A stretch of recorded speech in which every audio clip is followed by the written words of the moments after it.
This sitting is resumed. Prior to the suspension, we were in standing finance committee. To that we shall revert.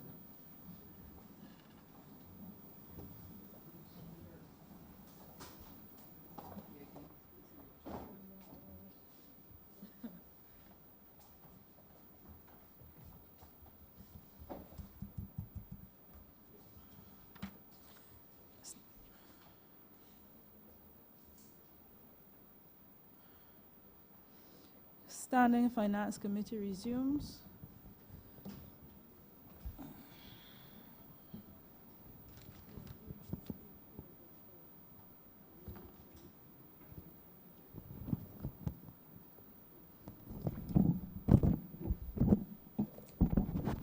Chairman. Head 85. In the name of the Minister of Youth and Community Empowerment, $22,600,691. 211.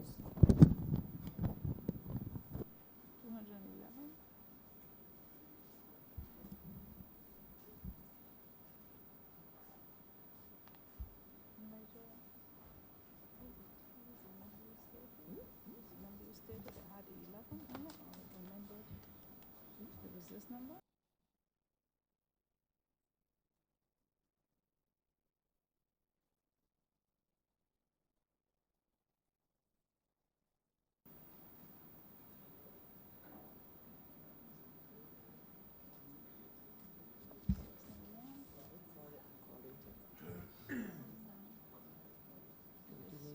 This is right and not this.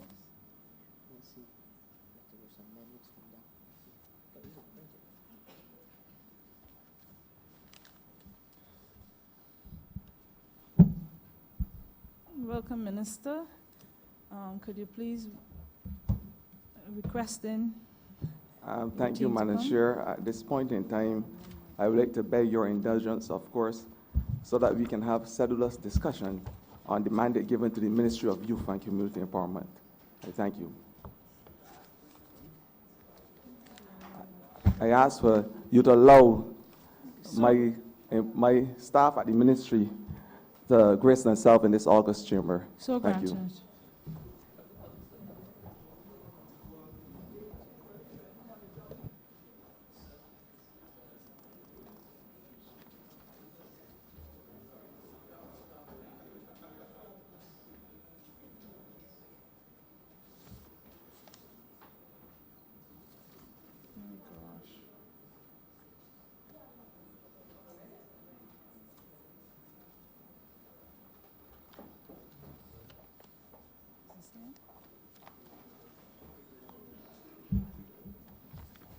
Any changes? This is the amendment here, but we don't see.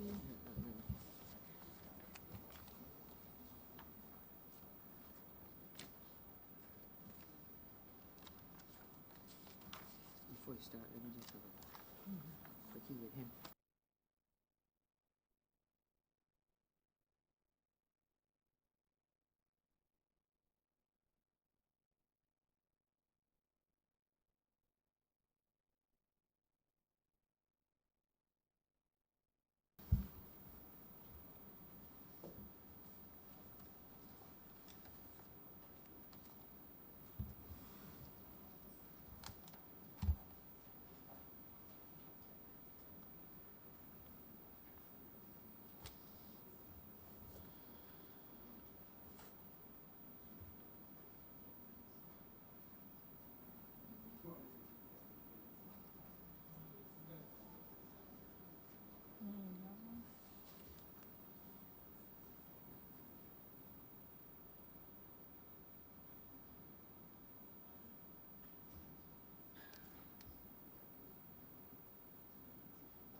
Honourable Minister, we invite you to give your 10-minute opening remarks.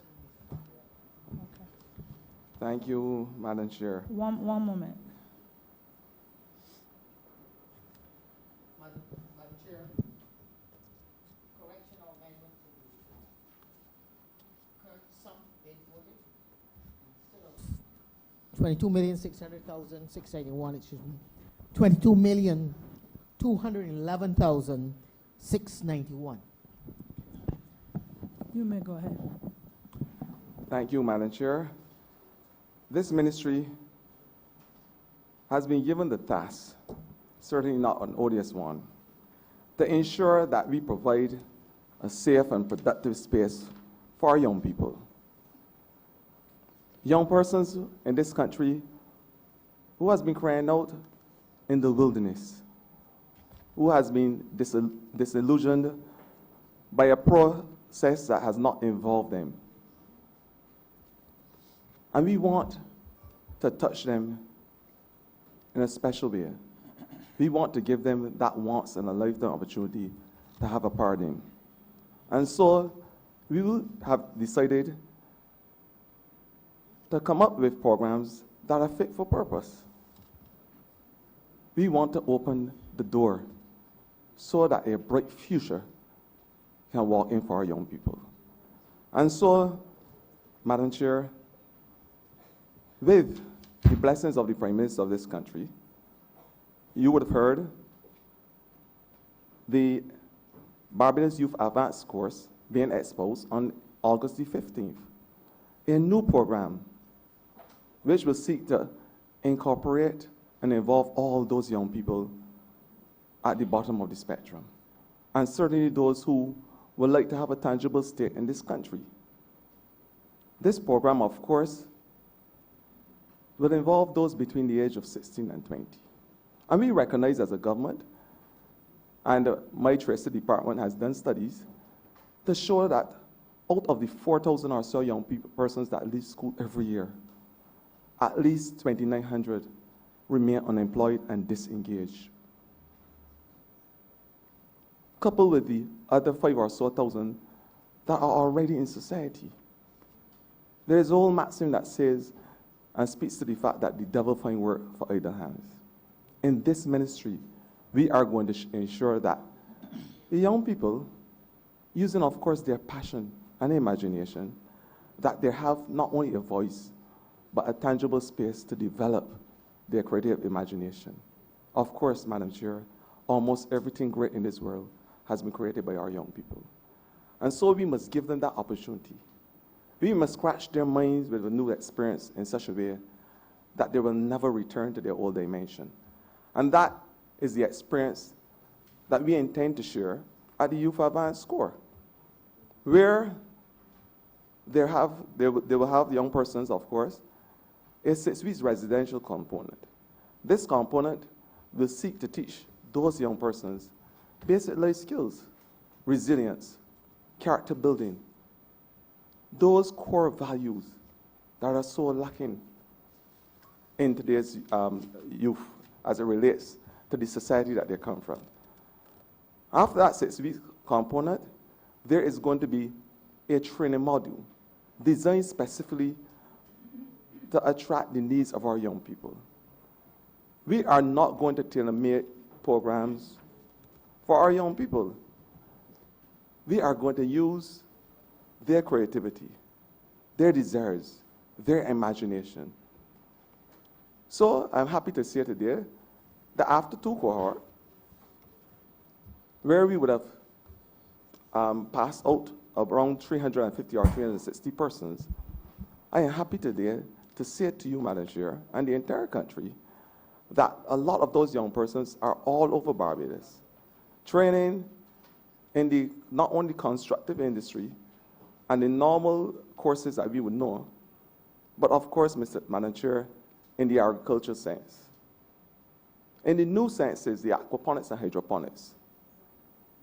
The aquaculture, Madam Chair, these young persons have an interest in technology.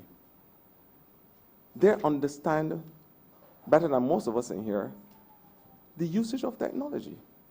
And in this technological world, animation has become a big part of their conversation. And so this program will offer courses in animation, virtual science, robotics, of course. And there are some young people, and I'm happy to report today, that are involved in coding. We have 2 young persons in this country working for Google, as we know it, and Amazon. These are the type of experiences that we must give our young people. Because one of the things that this country has as a resource is our people. We may not have gold and bauxite like other countries, but certainly we have to invest in what we have and make the best of it. And it's our young people that need to be able to build out Barbados and give us the type of resilience we need as a country. And so I'm happy also to report to this country that we have young persons who have shown interest and have asked to be part of the biodiverse projects that will help inform us and militate against the threats of global warming. We have young persons who are interested in biodiversity and are keen to be involved in the Sea Turtle project, that are interested in, of course, the Green Monkey exercise. And definitely, and I know my colleagues will laugh when I say this, but there are some who are interested in being part of the program which will seek to protect the endangered species, what we know as Philodactylus, or the leaf-toed gecko. And there's a young persons who understand that it is the way how we treat to those things as like biodiversity and these projects that will pretty much determine our future, and the future as a country. And so, Madam Chair, I am happy to tell you that after the first phase of training, these young persons will certainly be involved in national projects. Because in the same way we are telling young persons that they have to meet us halfway and we are going to invest in them, we are also saying to them that there's something called give back. And you must be a part of building out Barbados. So the national projects could be, for instance, Madam Chair, the building of the hospital, painting of schools, being part of the labor market force, being involved in district emergency management, coastal zone management, being part of the cleanup exercise that is happening to this country, because we believe in changing the aesthetics of Barbados. We are saying that Barbados must be a clean place, and there must be a cosmetic overhaul. But at the same time, we are also saying that the most active players in this conversation are our young people. So this is what the Barbados Youth Advanced Score is going to do for this country. It's going to help build out Barbados as we know it. And at the same time, it's going to give young persons the opportunity to live the Barbadian dream. And that's what we are saying as a government. Gone are the days where we are only interested in show, paparazzi, glitz and glitter and glamour. Gone are the days where showmanship is the order of the day. We are saying that young persons in this country must have a tangible stake in the development of Barbados. And so our programs must be able to encourage our young people to put their hands to the plow and become part of society and building this country.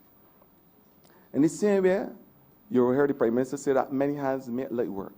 We are willing to work hand in glove with our young people. The antithesis of this, of course, is that no work make light hands do. So we must be able to engage our young people and find meaningful employment for them. And that's why I commend the member who went before me for the Job Start Plus, because a lot of these young people will be able to filter into this program. We are also saying as a government that we are going to give young people the opportunity, using their passion, their unreserved potential, to be able to do everything that they want in Barbados, as long as it's positive. And of course, Madam Chair, there are those who we call the most vulnerable, who are crying out like a voice in the wilderness, who for over the last 10 years, last 10 years, as I may say, have not been part of the building out of Barbados. We call those guys the guys on the block. We believe as a government, the moral test, the moral litmus test, is how we treat those at the bottom as well. We will have heard the Prime Minister and the entire cabinet and government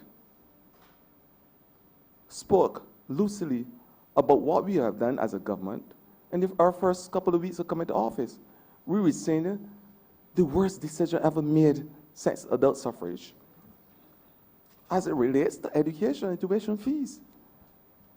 But in the same way we will treat those at the top, we are saying those at the bottom of the spectrum must be involved in this Barbadian exercise and the Barbadian dream.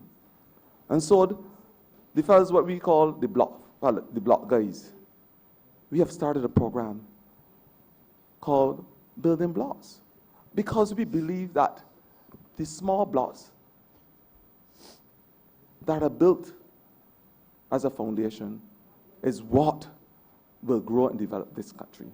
And those same youngsters, they may not have the academic skills and qualifications like those at the top of the spectrum, but what they have is the creative imagination. And I'm happy to report to the country today that we have started building, in a literal way, 4 blocks around Barbados. That in the Back Ivy, one in Bonnets, Britain's Hill, one in Silver Hill, of course. I won't forget that. Then there is one in Parkinson Field. And I'm happy to say that not only is there a sense of ownership and excitement amongst those youngsters, but of course, there is a sense of community involvement and altruism, where persons from all over the community come together to lay those blocks. We are going to build out those youngsters, not only in a literal way, in terms of providing commercial spaces and allowing enterprise, of course using the trust loans, because they must understand that they have to walk, not in front or behind, but at our side as a government in this journey. So we are saying that this exercise, this blockpreneurship that we are doing, is going to create an atmosphere for commercial activity, allowing these same youngsters that were once in deviant behavior and delinquent behavior to be involved in wholesome exercises.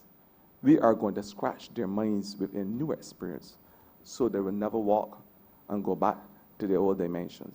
That is what we are going to do as a government. And the community department, of course, we have just put a sum of money for the repairs and building out of the community centers. There's a new program, of course, in the community department. And everybody in Barbados, those who are interested in the creative arts, would have transfixed their eyes, of course, to our Beige to the World Talent Show. Because one of the things that we believe is that there is a pool of creative talent in Barbados. And so, Madam Chair, we have decided that this talent must not only be seen in the 4 corners of Barbados, but must bless the entire world so that Barbados will be recognized for what it is in terms of having that talent. We are saying to Barbadians to bring their creative imagination, bring their creative talent. We are going to infuse it as a government, and we are going to allow Barbados to be the shining light in the world, the country, the beacon, the mecca of the Western Hemisphere as we know it. But we understand fully that communities can only do it if there is a symbiosis of what happens at the bottom in terms of the youth and those who we consider the elderly. There must be mentorship programs. There must be active community groups. There must be Trojans in the community. A few seconds, please wrap up. Who are responsible for taking care of our nation's children. I am saying that I want to give this country the calm and rested assurance that these programs that we have before you are going to change and transform the lives of the young people in this country. And of course, regenerate a community interest, a sense of altruism and activism like never seen before, because we believe that Barbados at this point in time requires each and every single person to come aboard on this fight. And we believe that if we lose one, Madam Chair, we lose one too many. So with those few words, I'm asking members to comment and let us have meaningful discussion about the way forward for the Ministry of Youth and certainly community empowerment. I thank you. Thank you. Honourable Leader of the Opposition. Thank you, Madam Chair. The reality around our youth population in Barbados today is that too many of our young men are going to the prisons. Too many of our young men are going prematurely to violent graves. Too many of our young women find themselves vulnerable and exposed to the graph of sexual predators because of their desperate economic situation. And there's too much of a sense of obvious drift existing among our youth population. And one may content oneself in pointing to those negative realities, but I think if one is to be honest and balanced, one would also acknowledge the high levels of creativity existing among our young people, the level of intellect that is obvious and is the product of and the outcome of significant levels of financial investment in education and in training of our young people over the years in Barbados. If one looks clearly and one is honest, one sees the existent energy that is there as well. So there is a positive side. And I said all of that to say that as we treat to the well-being of our youth and provide an opportunity for them to advance in this world, what we're doing in real terms is nation building. We're developing the Barbados of not only tomorrow, but in many respects the Barbados of today, because the urgent moment is upon us when we have to ensure that as a government, as a people, we get it right, and that our young people, the present and future of this nation, that they get it right. And I said all of that simply to congratulate you, Minister, on your appointment, and to underscore my view that the mandate, the responsibility thrust upon your shoulders is a serious and significant one. And I look forward in the exchanges of this exercise to hearing you and your ministry team relate the vision that you have for young people to the numbers and the programs outlined in the documents. Thank you. Honourable Member for St. Lucie.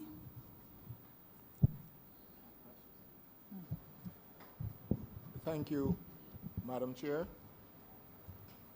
I want to congratulate the Honourable Minister for so eloquently exposing what his ministry, or the mandate for his ministry, and certainly from the strategic goals, which I've noticed, the last two seem to be very, very focused in what we do for our young people. But I'm particularly concerned, Madam Chair, Minister, with what is happening at our community centers. As you move across the island a number of our community centers appear to be in, from time to time, have gone into serious disrepair. And in addition to that, evidently they're pretty much closed up. Now, there are times when their community groups or persons would get together and raise funds for the repairs of these centers, which is all well and good. But I'm concerned about the actual management of the centers. I'm concerned about the actual availability to a number of the very young people which we want to serve, the availability of these centers for the use by these young people. I want to know what actually is the role of the community aids in this whole exercise, because, and as I said, a number, and I speak from experience in my own constituency, St. Lucie, where you have difficulty in some instances in getting entrance to the centers because sometimes some of the aids cannot be found, or people believe or behave, to be honest, as though the centers belong to them and are not for the use of the people. And I will have a follow-up question after that. Minister, I want to thank you. Over the last 10 years or so, community centers were defined by a new meaning. They were called solitude or isolation centers. Unfortunately, we decided in this ministry that there must be a facelift as it relates to how community centers operate, how groups within communities operate, how programming in the centers, so that they can reach the basic needs of the community. And so, with this new budget that we are asking the August Chamber to approve, we have had reason to start a program called the Community Management Committees, because we believe that communities must have a physical state in what happens in community centers. We believe that communities, similar to what happens in Parkinson and the Parkinson Resource Center, that is managed by a community and managed very efficiently. The community is responsible for the maintenance of the building. Plumbers, carpenters from within the community come and give, as part of community altruism, give their time, their effort, and sometimes their funds to ensure that they have a safe haven for not only children, but the elderly in the community. So I'm making a special appeal today because this is something that we believe is the right model to carry this country forward as it relates to community building.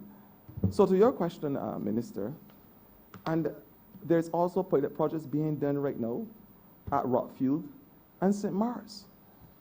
These are 3 centers that are being manned by the community. And the interesting thing about it is that since we have started this pilot project, these centers have been managed with a high level of proficiency. There has been painting done by the community. There have been programs instituted by the community. The community is responsible for the security of the centers. Their report to the community is, and the officers, any problems or concerns.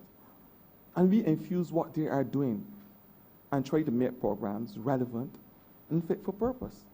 Now, the other question about the aides in communities, of course the aides are the point persons within the communities. Those are the persons who are responsible for ensuring that programs within communities have a parochial feature to them and that they respond to the needs of that particular geographical space. So they interact with the communities, formulate programs based on the needs after due diligence, and then report to the officers who will put the program up the line to the chief community officer and obviously the permanent secretary in ministry, so we can have those programs augmented. That is the system that works. Unfortunately, over the years, it has not worked. There was concern of money being spent, rather than at community centers, on graduations. And the centers were never opened for whatever reason. We are saying that there is a trust in this ministry to have community management committees. We are going to ensure that there is a new drive as well. It has started where we stimulate the communities and encourage them to form community groups, because we believe that the cultural groups, the social groups, the clubs that we had in communities was an integral part of the sustainable development of that community. Because the sustainable development speaks to people. It is how you build out people in a community. It was basically the bedrock for the growth and development of communities, community groups. And so there is a new trust in this ministry to have community groups active again. And we have put in our budget, our proposed plans, around $260,000+ to be able to lend financial assistance for those community groups. Because we believe that community groups will be the answer to a lot of the disillusionment that is permeating the communities. And and over the years, as the member Parliament of St. Lucie rightly alluded to, the community centers have been in a state of disrepair. I, at one time, called them isolation centers, because that's what we thought they were. And we are saying that we have decided as a ministry to put our money where our mouth is and what is important to people. And so we have started, the repairs have started already in a number of centers, and we are going to do it across the length and breadth of Barbados. We are also saying, and we are thankful for the philanthropic organizations like the Maria Holder Trust, because government can't do it alone. It's about partnerships. And we understand that unless you have good partnerships, you cannot have the sustainable development that a country imagines to have. So we are saying to those organizations, the Sandy Lane Trust, community organizations and groups, and the private sector for coming on board. Harris Paints, that give us a lot of paint for these centers. Because they understand that they are part of Barbados. And if they are serious about the development of You have Barbados, a few seconds left. I would not catch a lot of fly, Madam Chair. But I am only saying that communities will have a new breath of fresh air. And we will inject new life, and not only the centers, but groups within the communities, so that they can lift and shoulder the entire community. Thank you, Madam Chair. Thank you. Thank you, Minister. I heard you mentioned, this perhaps may be more directed to the Chief Community Development Officer. You mentioned about the management teams from communities being set up. I would want to know how this process is, what is the process for this in terms of the setting up, actually, in terms of the choosing of persons for these management teams from within the communities.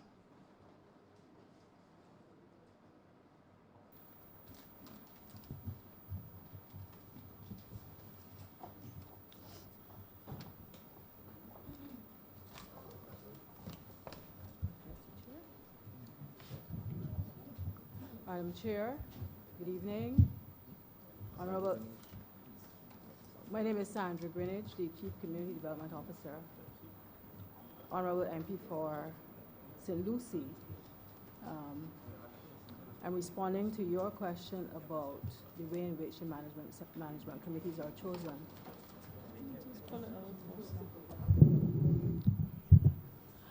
I think you would be aware that communities are diverse. And it's quite easy to talk about management committees for each center, but there is not a situation where one cap fits all because of the nature of the various communities and the types and the people who are interested.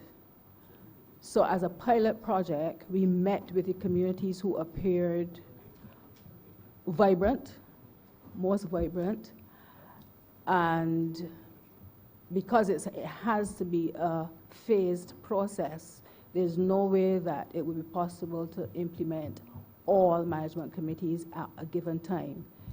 So we met with the interested groups and group representatives at these centers, and we agreed to form an interim steering committee, which would be a pilot project for the management, after which we would have all groups meet and there would be a nomination process and we would take it from there. So this is really a pilot to see how it goes. And as Minister said, it has been working very well, and we will review it and try to expand it as time goes on, within the coming year for sure. Thank you, Chief. One other question, though. I noticed here under the community the program 422 with the community development department. It is responsible for community mobilization, construction, management, maintenance, etc. I have noticed that there have not been many new community groups in the last, in my constituency, in the last few years or so. And some of those which existed have actually gone very, very dormant. What is the ministry doing to assist in the resuscitation or of the groups that would have gone dormant, or the establishment of new community groups? And because I think sometimes that we get the impression when you hear people hear about a community group, they think is a football club or cricket club. I see a community group as one being diverse in what it offers to the public, whether to the people in the community, whether it is cricket, football, training in terms of classes being established for basketry, icing making, and all these kind of things. I know this used to happen in communities before when I was growing up. So I want to know what actually the ministry is doing in terms of its mobilization and in terms of its resuscitation of all the groups that were established before, or looking to establish new groups. As the community development chief said, communities are diverse, they are different. So I want to know what is the approach to the ministry in this regard.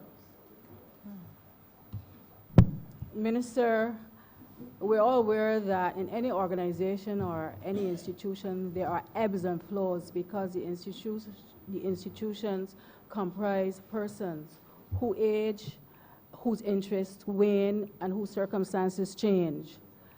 I'm very proud of the fact that the staff at the Community Development Department, assisted by the youth commissioners, are working arduously at reviving community groups. And actually, there are a number of new groups that have been formed behind the scenes, and we're now working on them to bring them to the fore. Some of these are seniors groups, like the one that comes to mind at Briar Hall.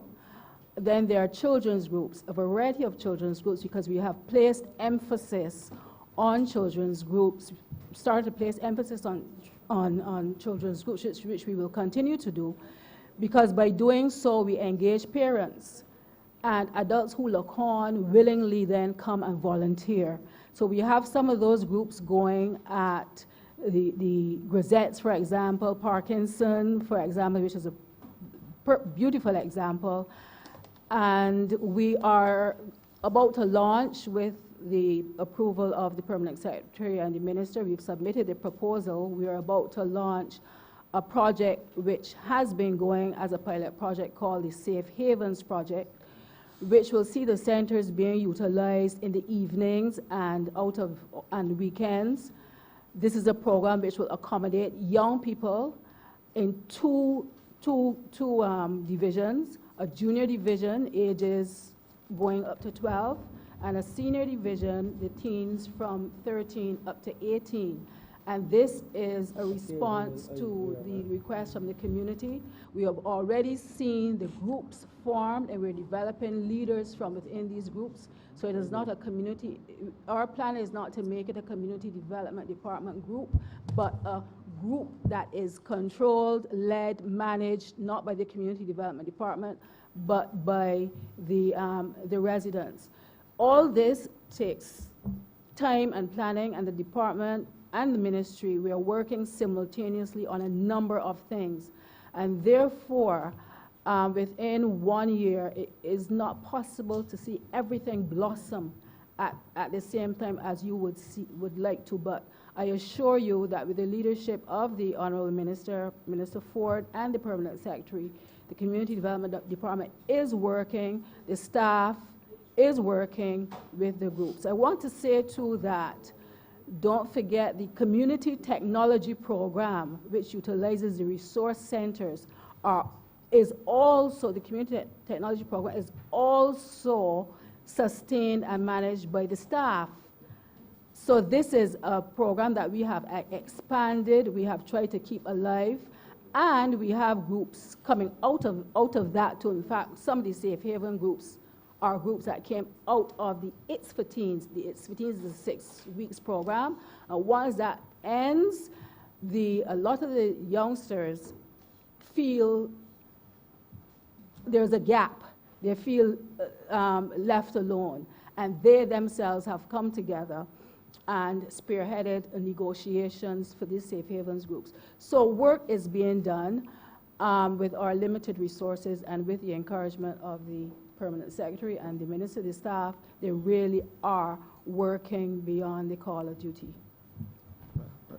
If I may add, I think at this juncture in time in the history of our country, Barbados is at the perfect place for volunteerism, activism, altruism, give back. You would have heard the Minister of Education in this same geographical space spoke loosely about the Give Back program. I spoke to the country last year in June, July, and asked them to come to be part of our summer camp program. 260 persons responded. I spoke Friday, and this was not by a waving of a magical wand. This is because Barbadians understand the importance of being part of building up this country. And I said that to say that community groups feel the same way. They are now reaching out to the ministry. All they're asking for is the financial and structural wherewithal so that they can be part of building up their community.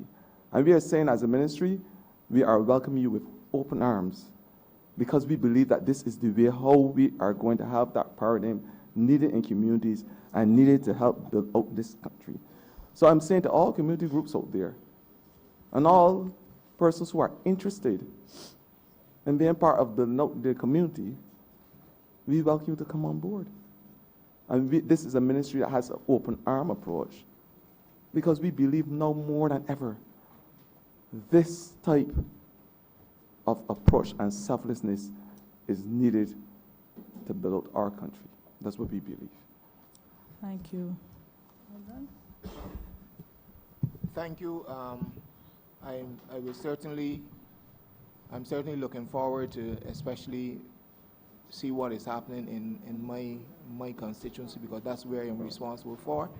I have a new community group that is just about a month or so old in the Greenwiches Social and Cultural Club, and certainly we'll be looking to get some help for those persons. And as a community person myself, I will be really calling on the ministry because this is where we have to actually rescue our young people and our, not rescue the adults, but bring the adults to work alongside them, to nurture them, and to keep them on the straight and narrow way. So I certainly look forward, and I will come back, if necessary, during the course of this debate to certain other questions that I have and comments in relation to this ministry. Thank you. Thank you. Honourable Member for St. Michael South. Thank you, Madam Chair, and thank you, Honourable Minister of Youth. I have a question. Really just want some elucidation, perhaps, Minister. If you take a look at your estimates, you, in 2018-2019, $9 million was allocated to the ministry. In 2019-2020, $18 million. In 2020-2021, $28 million.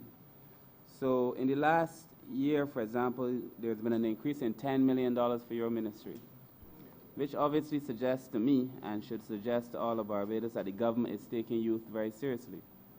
One of your programs, and I suspect your chief program, is the Barbados Youth Advanced Corps, for which you've received about $9 million, or $15 million, a significant amount, of which $9 million is between operating expenses and professional services. So it's not even tied up in, the money given to you for this program is not even tied up in salaries. It is really for programming. So if you could explain to me, perhaps, what is the purpose of the Youth Advanced Corps? How many persons you have now? What are the aspirations of the program? And perhaps the fundamental difference between the Corps, the Youth Advanced Corps, and what used to be the Youth Service, and how I could perhaps get some of my young persons in the constituency of St. Michael South into this program as well.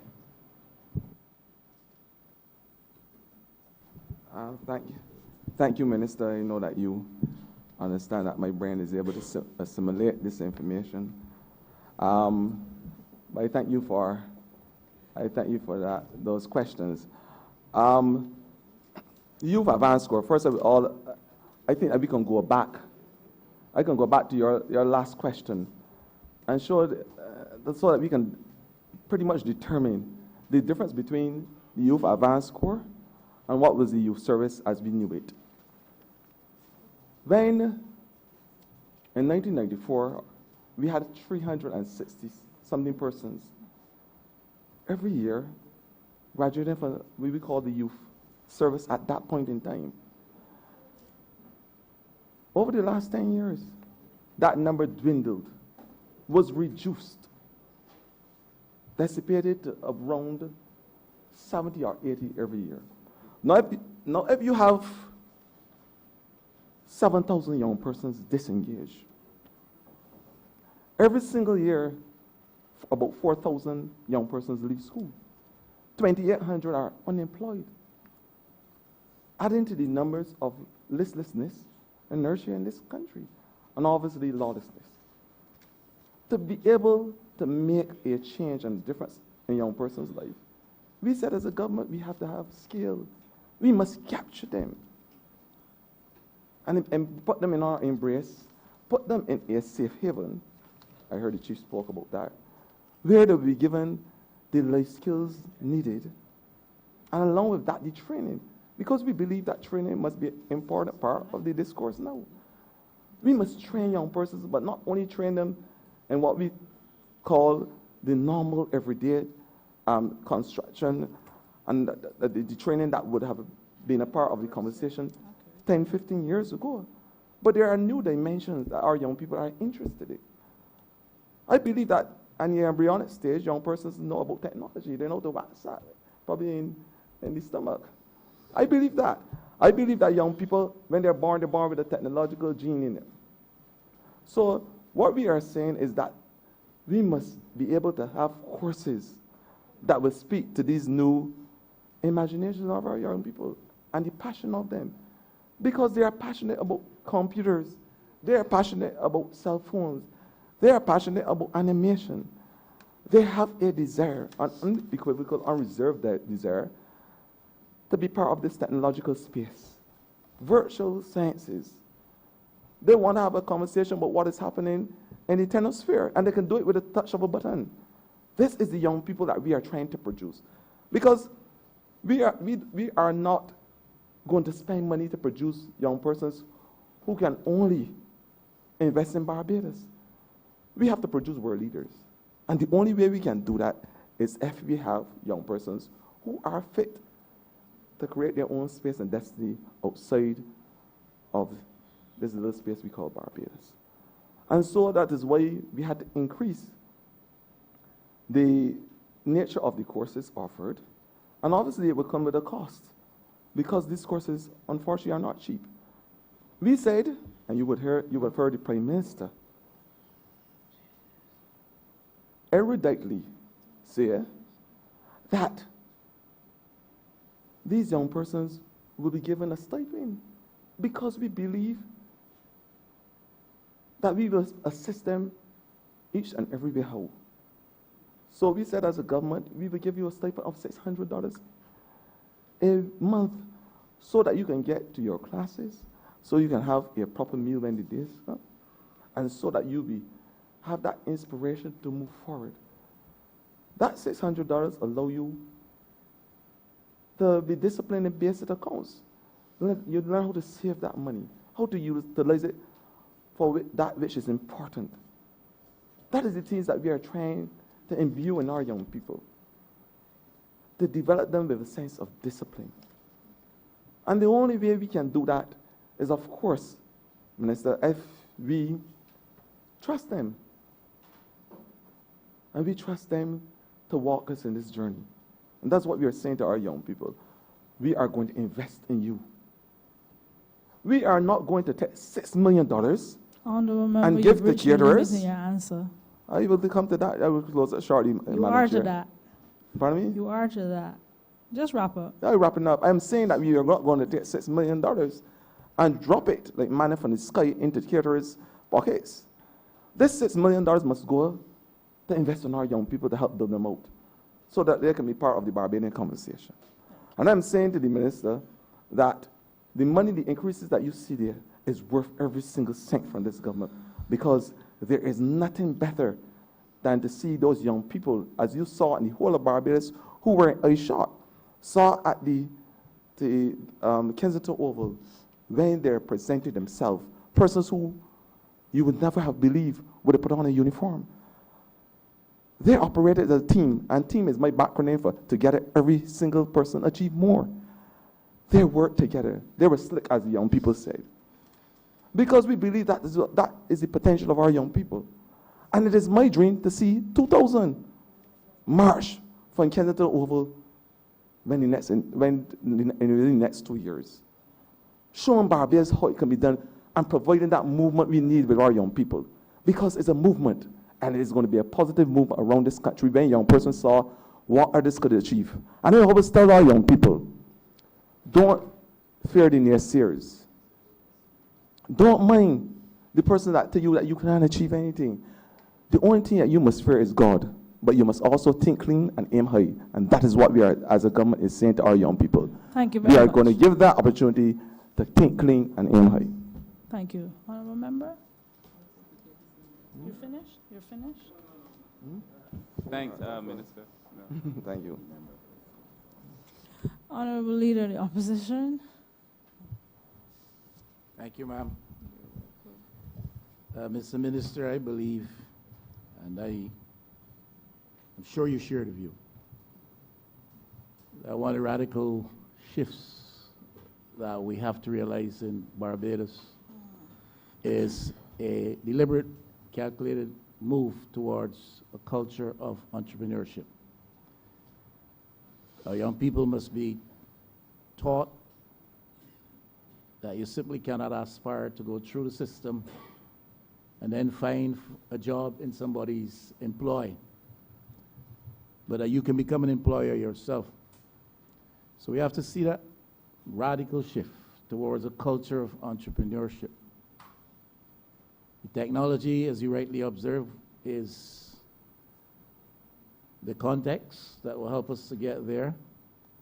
It also provides the capacity to achieve in this regard. We have to see a new class of employers and a class of employers that is enduring. The history of Barbados is that when it comes to black entrepreneurs, they have proven to be fairly transient and non-enduring. And we have to see, therefore, the creation of a class of employers that is enduring. A question, I see a lot of exposure with reference to the youth entrepreneurship scheme. And I'd like to hear you speak a little bit about that to update us as to the level of achievement in relation to the goals which have been set for that program. I want to thank you, Leader of the Opposition. And I want to say to you that your views are not dissimilar from mine, especially when I first visited the Ministry of Youth and Community Empowerment. The reality is that out of the 4,000 persons that leave school every single year, at least 1,460 have a burning desire to be entrepreneurs. They want to own their own business. And certainly, our youth entrepreneurship scheme, which has been going on for the better part of probably 20, 30 years now, they have responded, and the numbers are there. I will get to the numbers and let my PS talk about that shortly. But we have responded to the needs because we recognize that with creativity comes special desires. And these young people want to create their own market space. Along with that, of course, you would have heard about the building blocks, which I alluded to earlier. We graduated over 200 young persons in those 4 blocks. They would have gone through a youth entrepreneurship scheme training module that allowed them to have not only the life skills, but basic entrepreneurship skills in accounts, marketing, you name it. Where that they'll be able to, along with the trust loans, be able to sustain their businesses. But just as important is the follow-up, monitoring and evaluation. Because we must never ever detach the umbilical cord at a premature stage. We must walk young persons in the journey from start to enterprise. And you've heard that as one of the maxims of the Youth Entrepreneurship Scheme.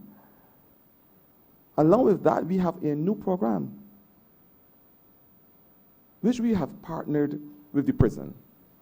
And the Member of Parliament for St. Thomas, she's very aware of what I'm about to say. The Youth Prison Fellowship Association, and I want the whole of Barbados to understand what I'm saying. Ex-convicts, more than likely, are not given the opportunity to be employed in this country. When they go for jobs, you often hear that they can't get work because the employer recognized that they were ex-convict, certificate of character. And that posed a big problem, but one of the things that we realized, and thank God that I was given the opportunity to speak to them, is that they have creative skills. They produce the best paintings in Barbados, the best jewelry out of indigenous products. They create clothes.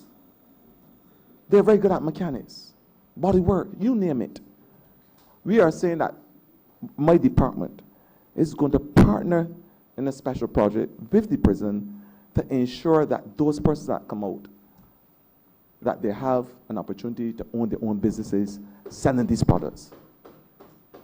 And this is something that I will move with every single sinew of my being to ensure that this project becomes a success. Because in Barbados, the level of recidivism is extremely high, too high for a small country like this. And we are saying that we have to open up the net and provide opportunities for those persons.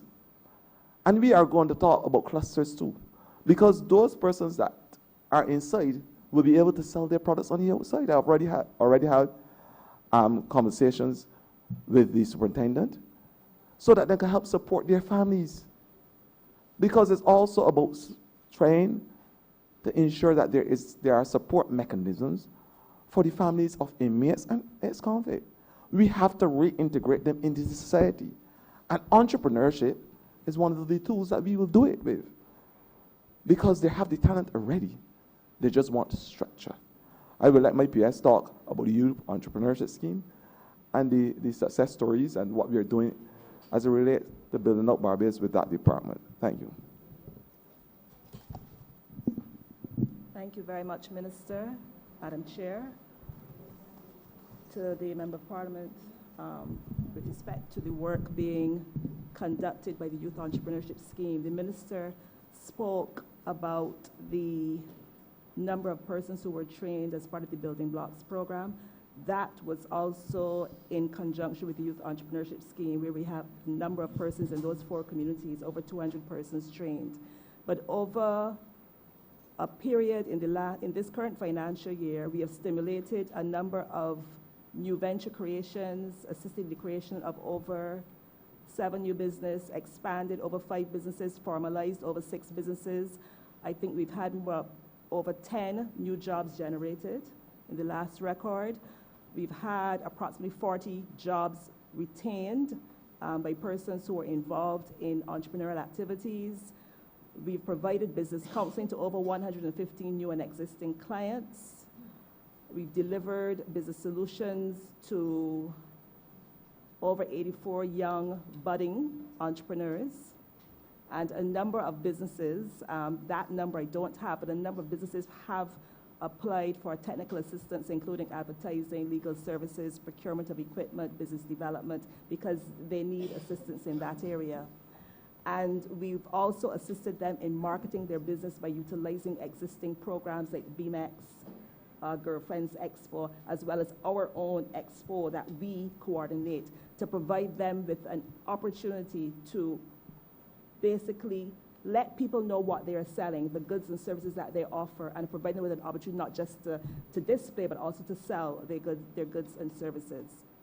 One of the things, though, I think we need to stress on is that, well, YES has been conducting a number of programs with a very small staff, I may add.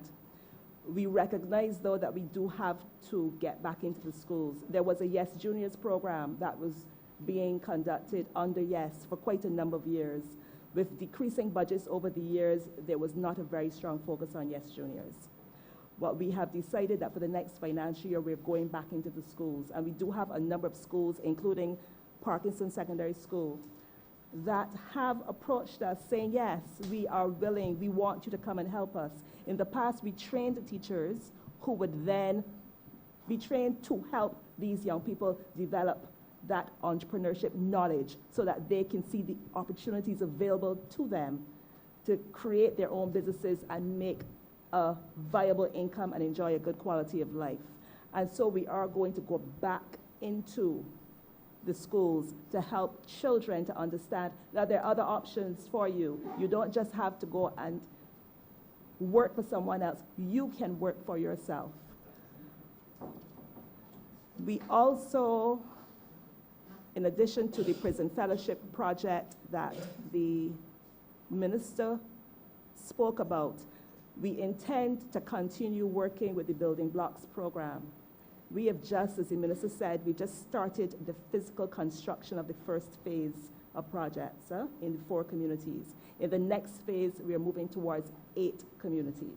And we're now consulting with the relevant partners to identify sites, hopefully government-owned sites, that we can then utilize with the help of the community and then help them, because it's their ideas that we're taking, to really identify those areas of business that they can get into. And a big part of the preparation for those persons to start their businesses will be to have the Youth Entrepreneurship Scheme staff train them and help to develop them. But we recognize that it just can't be a one-off event. We have to work with them over a period of time to get them to that point where they can then be sustainable and be able to run their businesses on their own. Thank you. And of course, I've heard both yourself and the PS minister refer to building blocks. Is this the same as the community? Is it the same as the block entrepreneurship? The building, we call it, it is my backronym, my term, my small acronym for block entrepreneurship. So you call it blockpreneurship. Just the same way that we a slip of the tongue, you may call it young people, youngpreneurships. That are youngpreneurs. Those things, but these little acronyms and backronyms is what attracts young people, and they remember them. Blockpreneurs feel very proud. Remember Parliament for St. Michael. I am not querying your terms, Minister. I have even heard one of your colleagues refer to Christpreneurs. I'm still trying to work through that one. You're a pious So I'm not questioning your term. I just wanted to be sure that when you refer to building blocks program, you're talking about the block entrepreneurship program and the numbers of people who have been trained and the number of businesses which have been, that's what you referred to, that's what PS referred to just now, the number of people who have been trained, number of businesses which have been started, the number of community business centers which have been established, that's what you were referring to. Not just the building blocks program, I'm referring to right across the country and right across the sphere of clients that we attract. I'll just ask one more question, Minister. Sorry, Madam Chair. The summer camps program is now a thing of the past? No. I'm glad you asked that question. But I don't see any provision for it. Let me first go back to the building blocks, and then I just wanna add some clarity so that you can be as transparent as possible, probably translucent too. But the reality is that we said, because obviously you would need to have contractors to help build these projects. But we said to the contractors, who by the way must come from the community, because as part of our manifesto, we said that once projects are under $250,000, they must involve the community that the projects are being done. So the contractor, must I say, comes from within the community, and the blocks are built out by the same youngsters who live and lime on the blocks daily. While we were in here vocalizing on their behalf, they were working hard in the sun, by the sweat and brow, to put one block atop the next block as they seek to build and redefine their lives. That is what they were doing, because we said that every single block must be built up by these same young people so that they will understand that their hard work, that they can achieve their goals. And that is the discipline and commitment that we spoke about earlier. To get back to your second point about the summer camp program, and Madam Chair, I would again repeat, when I came to this ministry, over $6 million was allocated to a summer camp program. $6 million. 3.5 or more was spent on catering. Now, if that is not the highest level of delusion, I don't know what is. In other words, the level of delusion, Madam Chair, knew no boundaries over the last 10 years. $3 to $4 million spent on catering, but nothing redounded to the benefit of our young people in the summer program, where they were not being cared for in the way that we would expect if we are serious about our young people. In less than 18 months, the time it would take an elephant to born a calf, you would know that. 18 months. We decide, and under the guidance of the Prime Minister of this country, that I speak to Barbadians in a way that they understand that they must put all hands on deck to help take care of our young people in the summer. And I'm happy to say on Friday, I don't have the date exactly here, but on the Friday evening, I spoke to Barbadians, and I told Barbadians, former teachers, policemen, persons who are involved in community work, to come out by the Monday and take care of the nation's young people in the summer time. Using community centers, the schools were being repaired. We got some still. And I want to thank the churches who give their physical space, even food, to be part of this program. And I want to say by the Monday, 260 Barbadians came out and says, I want to be part of building out and taking care of our children during the summer camp program.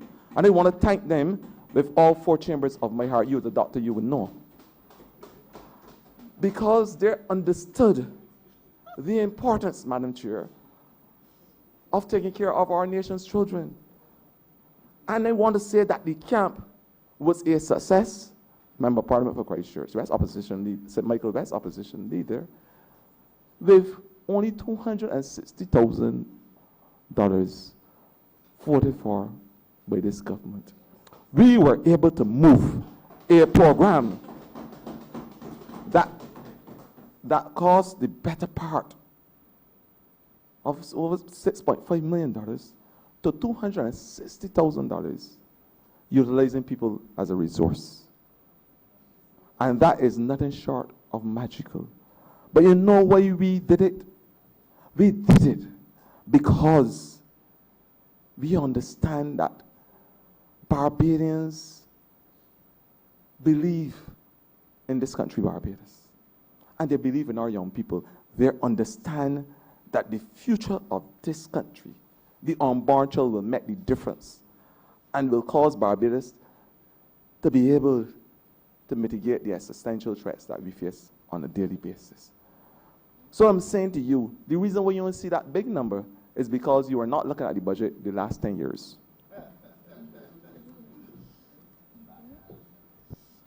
I was registering a complaint, Madam Chair. I was asking for an explanation.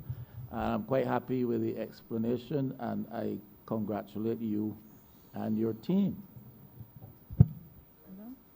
Honourable Member for Christchurch West. Thank you very much, Madam Chair. And I'd like to direct this question to the Minister in particular.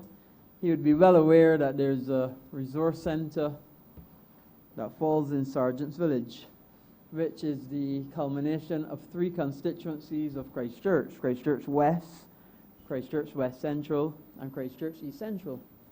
And he would also be aware that that resource centre has been condemned and is no longer fit for use. And I would like to ask the Minister, what plans are there for the resource centre at Sergeant's Village? Because I'm sure with its geographical location, it would be well utilized. And if you do have plans for it, I would like to suggest the plans that are similar to the Bonnets Resource Centre, because in addition, not only does it have a meeting place, but it also has an IT section and a library and so on, which was designed by my predecessor, Sir Henry Ford, and has served the Bonnets area well. I'd like to ask, what plans do you have for the Sergeant's Village Resource Centre? I want to thank you, Minister, because if I'm not able to answer that question, I would not be able to go and knock on doors in Christchurch West Central. And I want to thank you for giving me that opportunity to have the spirit to go and knock on every single nook and cranny in Christchurch West Central. Because I wanted to give you the calm and spiritual reassurance that money was put not only for the center that you refer to as Sergeant's Village Resource Community Center, the old St. Dosa, because they're going back to history. It was a St. Dosa community center that used to play cricket and football and things for years. And I'm ashamed that over the last 10 years, not even, Madam Chair, a sprinkling of paint was applied to bring some cosmetics to that center. It is a dying shame.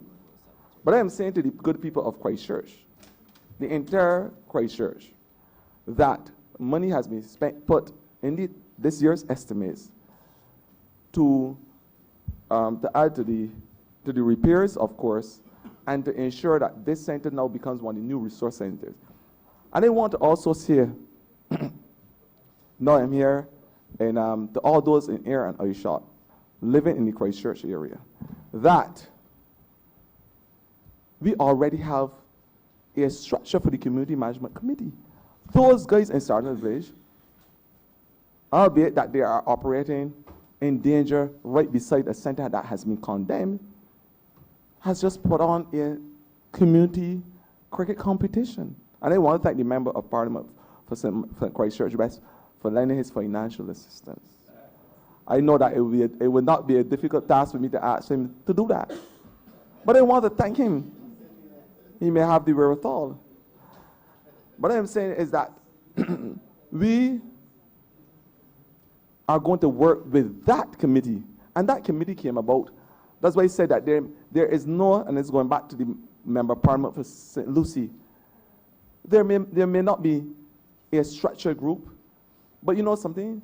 Stars align. Persons come together. It's that once in a lifetime moment when history and hope will rhyme. That is what happens in communities. They come together, they start working on the project, and then they form groups because everybody has one single and singular focus. And that's what happened at Sergeant's Village, or St. Dosa, as the older folk and Airshot would call it. The community start playing cricket on evening, then they say to themselves, Member of Parliament for St. Michael West, and Big Christchurch West, we know that you probably will be able to support us. We want some whackers, and they started to clean the areas and take care of the center. They start to take care of the surroundings, the environs, and they were able to prepare a pitch. And we had a very successful tournament in Sergeant's Village. And that is what we are talking about in terms of communities. But I want to give him the rested assurance that not only in Christchurch and the St. Dosa and the Sergeant's Village Community Center, as he called it, but some community centers across Barbados. Because it's not a parochial exercise. It's about incorporating everything we do in a national exercise. Because there are community centers all across Barbados that are in dire need of repairs. And we are saying as a government we will address it because bringing back the aesthetics to a community, brightening up a community is part of the reform that we need. Venezuela did it very successfully, put a lot of bright colors and paint. You will know as a doctor that when persons are depressed, you give them bright colored medicine. It has a psychological effect on communities. So we are going to brighten up the communities, change the community centers, repair them, so that they will be attractive to people, so that when they come to the center, they want to come in and be part of the programs that we have in there. That's what we are saying. But I want to give you that assurance, Member of Parliament for Christchurch West, that we are going to look at community centers across Barbados. We have the funds voted for repairs, and we are going to ask, because I'm making a clarion call to the private sector to come on board in the efforts as well, because it's about partnerships. And you will often hear the Prime Minister speak about partnerships throughout the length and breadth of her speeches. That is the only way we are going to take Barbados forward. Thank you. My follow-up question, Minister, has to do with the building blocks. And I heard you clearly that you have something planned for the bonnets, and I thank you for that. But I wanted to know more precisely, when is your end date? In other words, when do you expect those kiosks actually to be completed? I noticed you said you started some already. When do you expect the completion date? Well, I know that you think that I wear many hats because medic comes to the rescue. But to answer a question like that, I would think I would have to have some type of training in construction and thing. And you may be more versed in that than me. Somebody might be on But the I want to team. say to you that there's a prescribed period of 3 months that we have given the contractors. So I expect that project to be active within the next 3 months. I expect persons to be doing the hairdressing in your community, that the young girls on the blocks, because there are ladies on the blocks too, and we are not misogynists at the ministry. We believe that women has equal rights. I certainly believe that. And the women in the blocks must have a tangible stake as well. So the young girls who want to do cosmetics, we welcome them. The young ladies who want to do hairdressing and braiding, we welcome them. And in your constituency, member, there is a young lady who has a space allocated for her to do hair braiding. There are some who want to cook. There are those who would like to do the arts and the crafts. There's a plethora of activities that will be involved in this block project. that will give young persons the opportunity to earn their own dollar and make a betterment for themselves and by extension their families. So that would be revolving, in other words, In every single constituency. no, I mean revolving as in you have a space for a young lady to do braiding. There's This is space. till she gets on her feet and then somebody else uses the No, no, space no, or no, she no, has no, it no, ad no. infinitum. The space allocated for that young person Mhm. will be allocate a permanent space For her. for her. Now, if she decides that that space is too small after she make enough money, and she want to have a space like where we are in today, and want to employ 100 people, we welcome that as well. Because So- that is the vision and aspiration of all our young people, and we should be able to buttress it. Okay, so we have finite space so far. Yes. So what happens to the other young people that follow her? In other words, will space run out technically? No. What has happened is that when we went and canvassed the blocks, because there were 3 stages to this block project. The first stage was the gathering of information, the data gathering, and the assessment.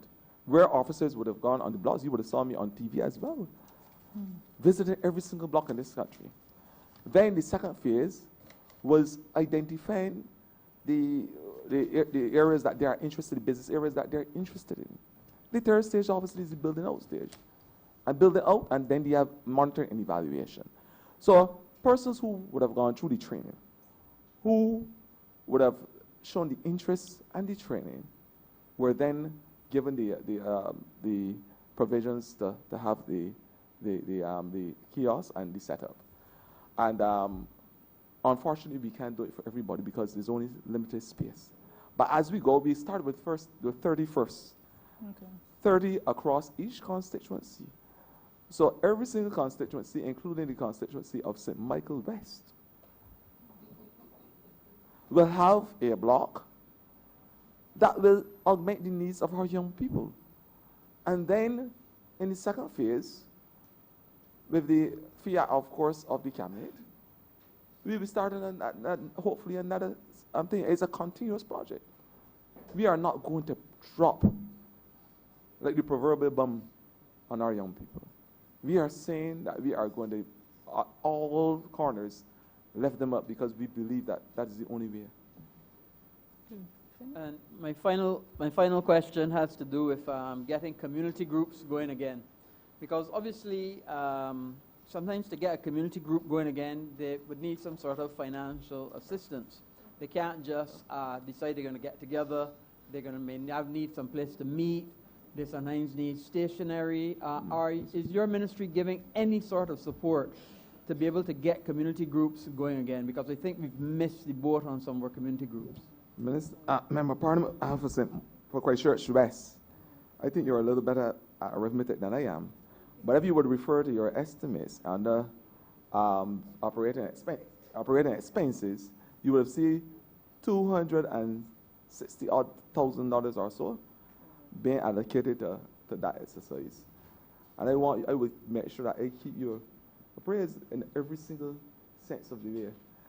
Because I think that all member of parliament, all and every single person who's serving constituencies should be a part of this whole exercise and should encourage persons in the community to come out and support this effort. So you will certainly be made fully aware of this exercise.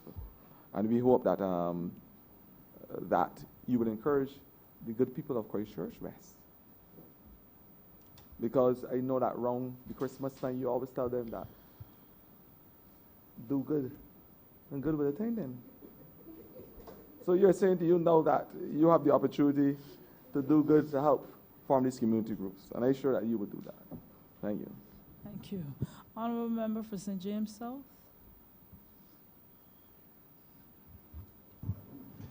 Thank you, Madam Chair, and my greetings to the Honourable Minister and his hard-working team. I want to start off, first of all, by saying how much I want to thank you for the work that you've been doing.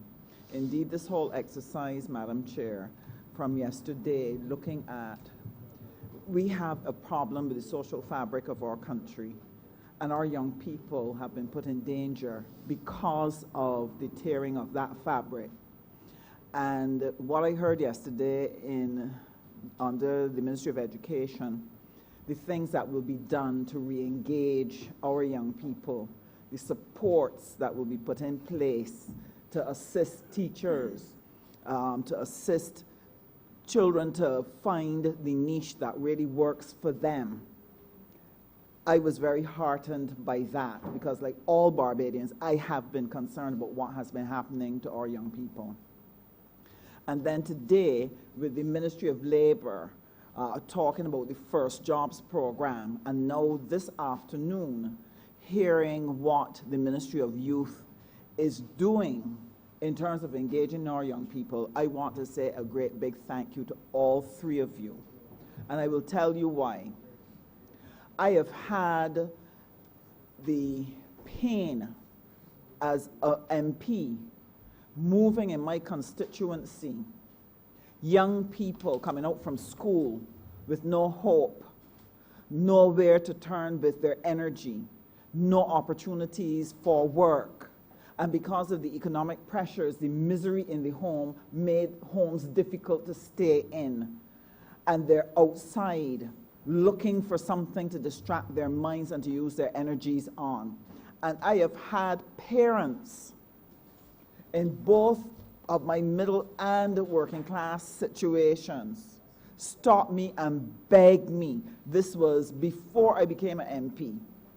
Beg me, do something for these young people. Miss Husbands, you don't have a class. I don't care what it is.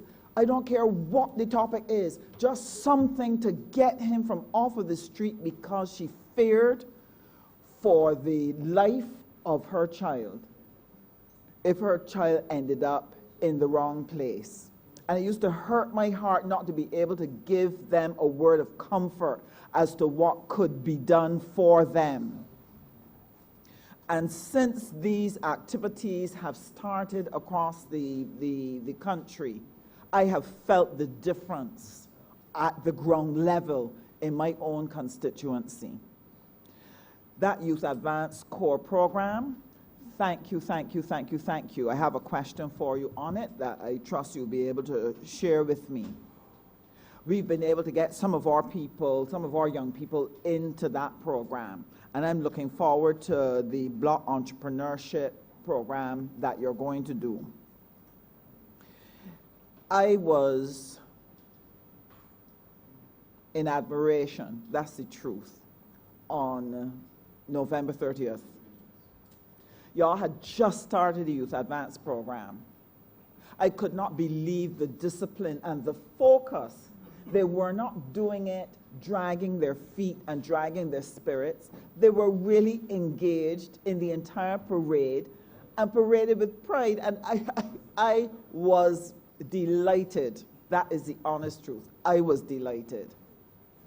How this has changed things in my constituency, as I'm driving through now, the young people, Sandra, Sandra, Sandra, I want to get on to so, how can I get it? I want to do so. Come to the office, let's sit down and talk, let's make an appointment, and we'll talk it through. And what we've been doing is we've been working with them and channeling them to all the programs that are there. And I want to thank you very much for it, because when I looked at the problem, when I looked at what was happening to our young people, I was wondering, how are we going to pull them back?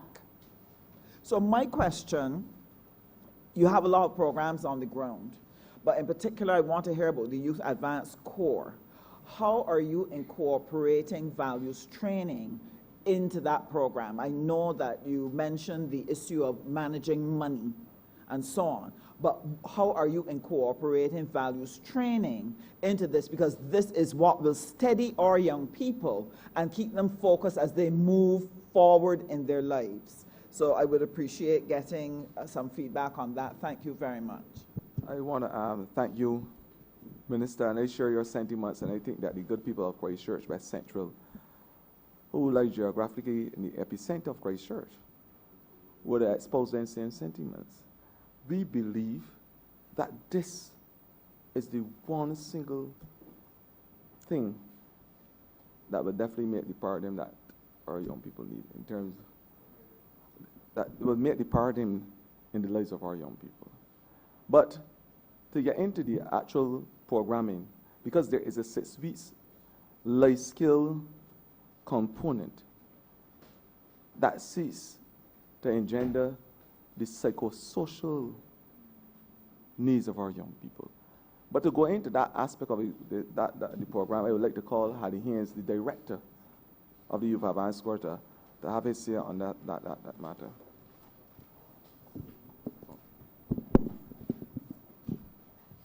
Thank you, Madam Chair. The Barbados Youth Advanced Corps, as designed, is strategically mapped to ensure that we understand the psychosocial issues that confront our young people. So part of the process is to do what we call a pre-assessment. So when they come into the program, we do a pre-assessment where they are at, and then we put the program so that we can address those issues. So part of the training is civics, education, leadership, mentorship, we thought of the whole question of financial literacy, so that we inculcate values that are life-lasting. And that is how we do it, to ensure that we give them the attributes that are necessary to prepare them for lifelong learning and living. And so the program is so structured that the first 6 weeks, we spend a lot of time understanding the young people, getting to understand self, understanding about team, about national identity, about things to build their psychosocial self-esteem development. So we use that opportunity while they're in residence to build out that component. After residential, one of the key things that we have done is to ensure that we want to find out what they really want to do. That is critical. Young people respond to things that they like. So part of the strategy is to ensure that we identify their interests, and then the programming component is built around their interests. And that is how we are able to develop them. To date, we have 367 persons already in the program, and they are in all aspects of development. So they're training, whether it is in animation, and when we do animation and courses, we also put in the entrepreneur side of it, so that you give them the technical skills, but you also give them the ability that if they want to go in that entrepreneurial area, they have the skills to develop. So our program is holistic in nature, and it seeks to prepare them for lifelong learning and living. During the second year of training, we will focus on national projects. So those students who are at the Selma Jesuit Prescott Institute, pursuing carpentry, joinery, masonry, and they have now to give back in the second year. So where we identify national projects, they will use the skills that they have built so that they will give back to the community, because we are making an investment in young people, and therefore they have a responsibility also to give back. The old maxim, to whom much is given, much is expected. Thank you very much. What I was particularly taken by was in your national projects. You'd mentioned the district emergency organization. I want to congratulate you on that, because I know that that organization has had challenges in getting new people to join and people to take responsibility for their community. Unfortunately, over the years, we've allowed our people to believe that government has to do everything and that people don't have a responsibility to take care of their community. And I firmly believe that that link, that moving that young person to a national project of giving back will begin to inculcate that spirit that used to be there in the Barbadian community. Nobody waited for the Sanitation Services Authority to come and clean up anywhere. I grew up in a Barbados where when I got up at 6 on mornings, my grandmother was outside sweeping the entire street, and by 7 o'clock, the entire area where we lived was clean and all the garbage put away. No garbage truck, nobody coming to do that. People in the community did it. So I appreciate that. Now, just the last question on that. That part hasn't started yet? Not yet. But we have started what we call the training. Okay. So part of the skills training program is that they are doing swimming, rescue at sea, first aid, and those skills. So they will then, once they've completed those courses, they'll be able then to build the capacity of the district emergency organization. So we will have now certified first aiders, certified lifesavers, first responders. So that's the base training. Right. Okay, well, I'll be very happy to hear when you're reporting next year how they respond and how they latch on to the notion of volunteerism and giving back to the community through those efforts. I would like to hear how they're doing with that. I just want to add that, and another aspect of that youth advanced score that they mentioned was their help to inform the armed forces, the fire service, because a lot of the trainees have a desire to be firemen and fire ladies. Then what happens in terms of the defense force, the police force? That is why we are building a National Barbados Youth Advance Corps, to be able to support all aspects of Barbados. And I want to say, and I want to congratulate those young people who went in St. Lucie, and I hope the Member of Parliament for St. Lucie is hearing me clearly. I'm not a contortionist, so I can't look back and see if he's here.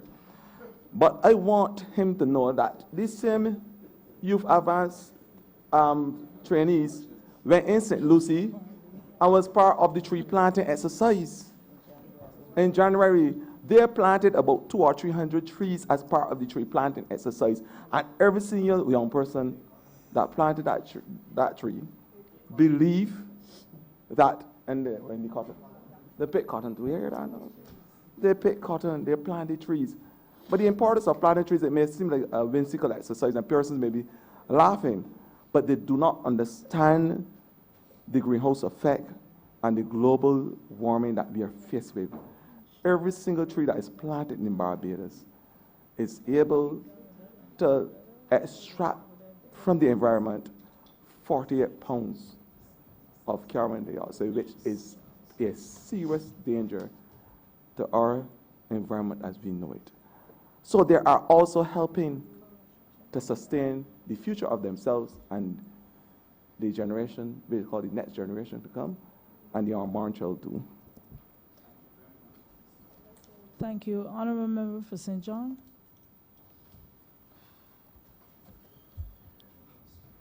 Thank you, Madam Chair. Can you engage? Let me start by saying, Madam Chair, that from 1994 to 2008, the Ministry of Youth and Youth Affairs was the leading youth development program and ministry in the Caribbean.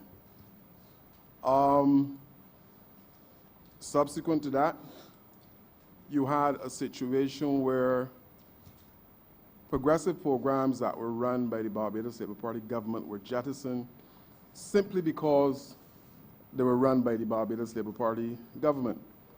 Now, last year, there was the launch of a youth hotline.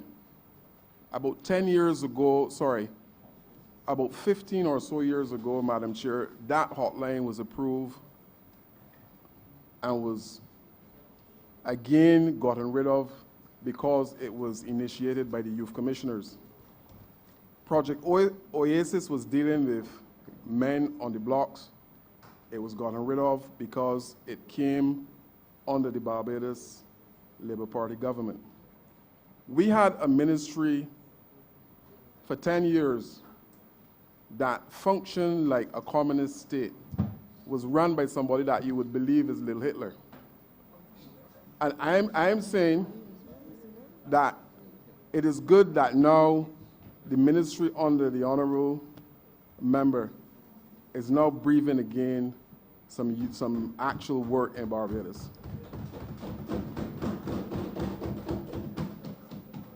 And I have major concerns because I know a little bit about the ministry.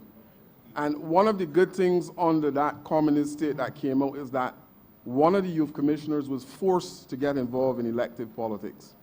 So that was the one good thing that came from that. Madam Chair, I have some concerns that I will impact the young people in St. John. Word was mentioned about the Youth Entrepreneurship Scheme. And this program involves some intensive training. And one of my concerns back then when we were in charge, and it is still a concern, I don't know if it was solved, it was rectified subsequent, is that this program will train persons for about 6 months or so. I'm speaking subject to correction. My question is, are we now attaching a certificate to this particular training that is weighted? I was ranting about this when I was in the corridors of youth work, and I'm still asking about it, because I don't believe that we should be training persons for a period of 6 months and then giving them a certificate of participation. The youth commissioners are also doing a lot of projects at community level. And again, I'm asking, if it is possible, that those training programs can be twinned to one of the other learning institutions to ensure that those certificates carry some level of weight for entry-level employment. The other thing that I want to ask a question about is the sports training program, because every constituency, every year, there is a training program in sports, and we are looking to resuscitate groups at community level. And this, Madam Chair, is a captive group that we can use to turn into clubs at community level. The youth commissioners are there on the ground, and I believe that this is fertile, a really fertile opportunity for us to train and to move those from just into a group playing sports into a club at community level. When I was at that location, there was one project that was the main focus, and this was the Silver Hill Road Tennis Competition that was attracting over $75,000 of the project money every single year. So you could understand when I mentioned before that this organization was run like a communist state, you know what I mean. Now, in addition to that, earlier today, it was mentioned about training at the Vocational Training Board. And I'm asking what has become of a Bobcat that was purchased on the Project Oasis to facilitate training for youngsters who were on the blocks. Because I know that this Bobcat was purchased. And today it was mentioned that there's only one Bobcat at skills training. So we need to ask questions in terms of that, and I don't know if the minister would have answers for that. I may come back later with a couple more questions, but also the digital media project that saw youngsters from off the block entering CBC, starting their own business. What has become of that? And if we resuscitate that, can we again add some kind of credibility weighted certificate to those persons who pass through that program to seek employment? Thank you. Thank you. That's something of a spirit. Thank you, Member of Parliament, for St. Lucie. St. Lucie and St. John sitting. St. John, I know that you are not certainly a communist, but I will put you in the category of based on your pronouncement as a social democrat. But I commend you. That is a good comment. but I commend you for it. But I want to say to you that the community sports program has now been injected with new life. We have just had the finals of the community under 19 because I believe that football, one of the things that these youngsters are interested in, are involved in, is football. Almost every Barbadian is kick a ball by the time he's a toddler. And we know that. So we started the community under 19 football competition. It wasn't doctored by any way because the Member of Parliament for St. Michael North East, our team won. But it was placed across the length of breadth of this entire country in communities where we train young people. Because it's not only about kicking a football to see who scored. The most goals, they had a life skill component there, discipline. And as well, there was an HIV component because we understand the threat of sexual dyscrasias. We understand the importance of teaching young persons about chronic non-communicable illnesses. We understand the issues faced in the Ministry of Education as it relates to eating healthy and ensuring, because 1 out of every 3 young persons, and you can correct me, Madam Chair, suffer from obesity. 1 out of every 3. These are the things that we are faced with. So we can't be only talking about football in its physical sense, but there must be a figurative building out of all sports in Barbados. So that we, unlike the last 10 years, so that we won't be making sport at sports. Because that's exactly what happened.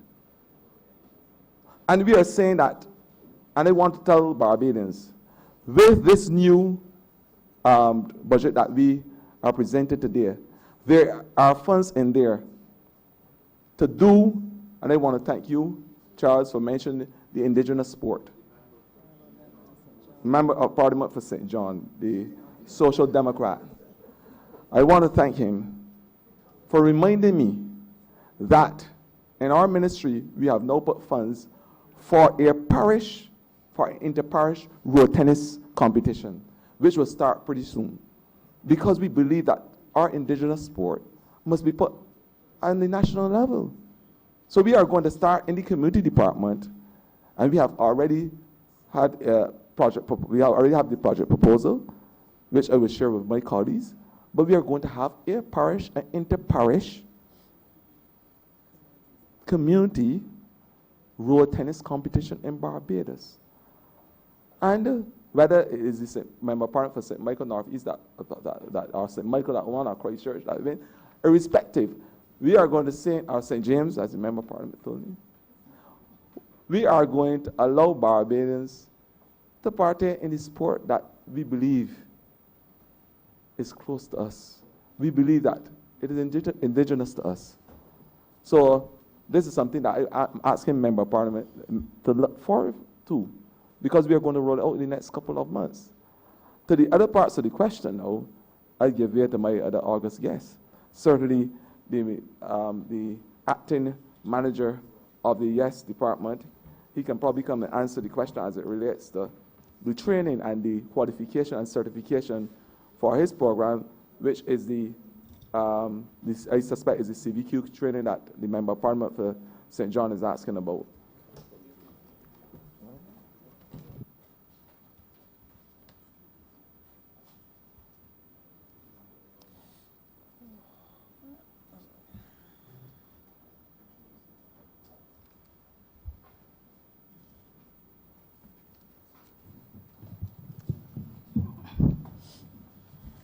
Ryan Mosley, the acting manager of the Youth Entrepreneurship Scheme. In response to the Member of Parliament for St. John, the YES Entrepreneurial Development Training Program has evolved and is continuing to evolve.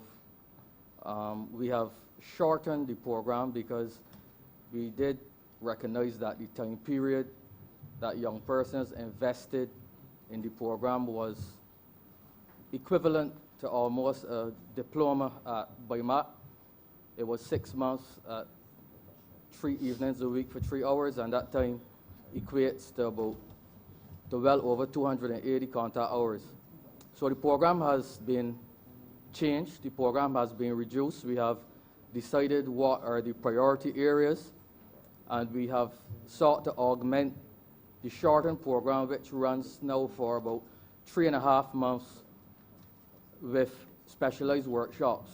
What we decided that after persons graduated from the program, we were going to give them an opportunity to work and conduct the necessary research into their business of choice. And once they have completed what we use now, we call a business model canvas methodology, we allow them to populate the components of that business model canvas, and we're going to bring them back together for a specialized 1-week session where we allow them to basically pitch to our panel and receive then feedback on the actual business proposal.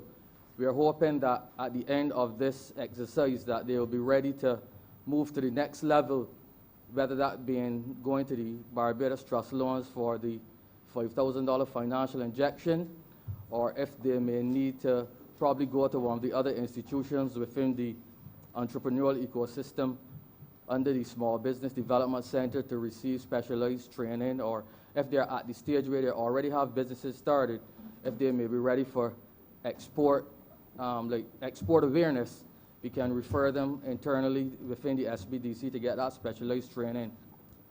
With regards to the certification, there is a move to certify the program, because we do admit that the time invested by our young people requires something more than a certificate of participation.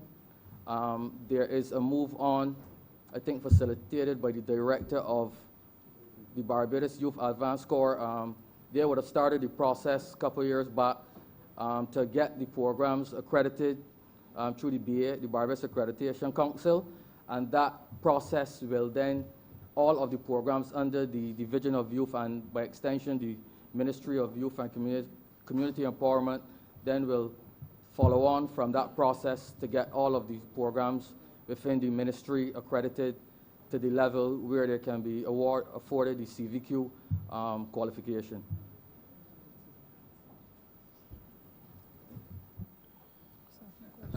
I would now ask the director to answer the other part of the question.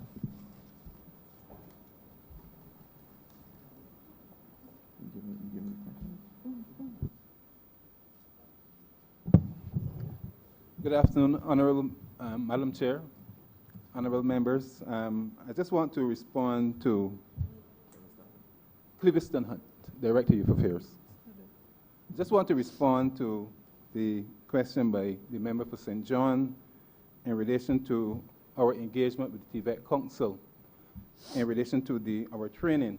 One of the things that Mr. Mosley pointed out, which I want to expand on, is the fact that the ministry has engaged the TVET Council in relation to providing certification for our training. We have identified the Barbados Youth, the Barbados Youth Advanced Corps, their center as the center for training. We have actually started to have some of our staff trained to be assessors, to be qualified assessors for the training, as well as we have sought to ensure that we put in place the resources, the physical resources, because as part of the certification process, you have to make sure that you have the adequate resources for the actual certification and for the assessment. In relation to the Bobcat, I think in 2002, the ministry would have sent that Bobcat on to the TVET Council for training, the National Training Board, my apologies, for training of young persons who were interested in doing training in Bobcat. And that Bobcat remains with the National Training Board. In relation to our digital media program, this is one of the more vibrant programs that we have in the ministry for our young people. It is a program that actually teaches our skills for the future for our young people. And it is one that has exceeded the expectations of even the staff in the ministry in relation to the numbers of persons who continue to be trained in that program. And we have programs currently. We have 2 programs which are ongoing now with a total of over 50 persons who are actually enrolled in the program. Thank you. Just a follow-up question, Madam Chair. In relation to a project that was within the ministry called Building Linkages, I'm wondering if, through the minister, the director can speak to that. I'm also aware that some of the MPs that are here in the room today are not serviced by youth commissioners. Can that question be answered in relation to what will happen to satisfy the youth commissioner population as it relates to having every single MP with a youth commissioner attached to their particular locale? Thank you.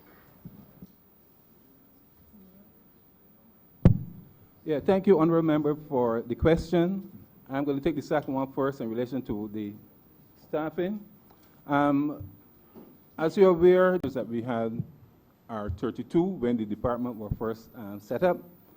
However, in the process of time, with attrition, with persons resigning and so on, the numbers has now moved down to about 24, and we are actively looking at how we go about filling the posts and getting the actual funding to be able to fill the posts of youth commissioner. In relation to the, what was the question again? Oh, the building linkages program. The building linkage programs was one that had a number of components, and the minister would have responded to one which would have spoken to one which was the actual one that would involve trying to set up a national hotline. And the fact of the matter was that a paper was sent to the cabinet in relation to the hotline. And what happened was that we also had information that one of the private sector agencies, one of the NGOs, was actually setting up a hotline. And the ministry deferred actual setting up the hotline to allow the NGO to set up that hotline. We had challenges in relation to getting the hardware for the hotline, as well as the actual training for our staff at the time, as well as being able to man the hotline adequately. And so we felt that once the NGO was in a position to put the hotline in place, that I think that was the better option to pursue, given the limitations that we had. Thank you. Thank you. Honourable Member for St. James Central. Thank you very much, Madam Chair. My question really is for either of the 3 people at the at the table. Mr. Minister, I consider you to be a friend. You are obviously a colleague. You are a neighbor. You must forgive me if I am very candid with you. Let me start by saying that I think you are doing an excellent job in your ministry. But there are certain matters about which your ministry has responsibility that I find to be grievously difficult to bear as a member of Parliament for a constituency. And you will forgive me, therefore, if I do not indulge in the insipidity of banal platitudes. The reality is, Minister, that the question that was just asked by the Honourable Member for St. John speaks to some of the historical imbalance that the folks of St. James Central have had to endure from the time there was a constituency called St. James Central. From its very inception, St. James Central has never benefited from having a single youth commissioner. St. James Central was created in 2003.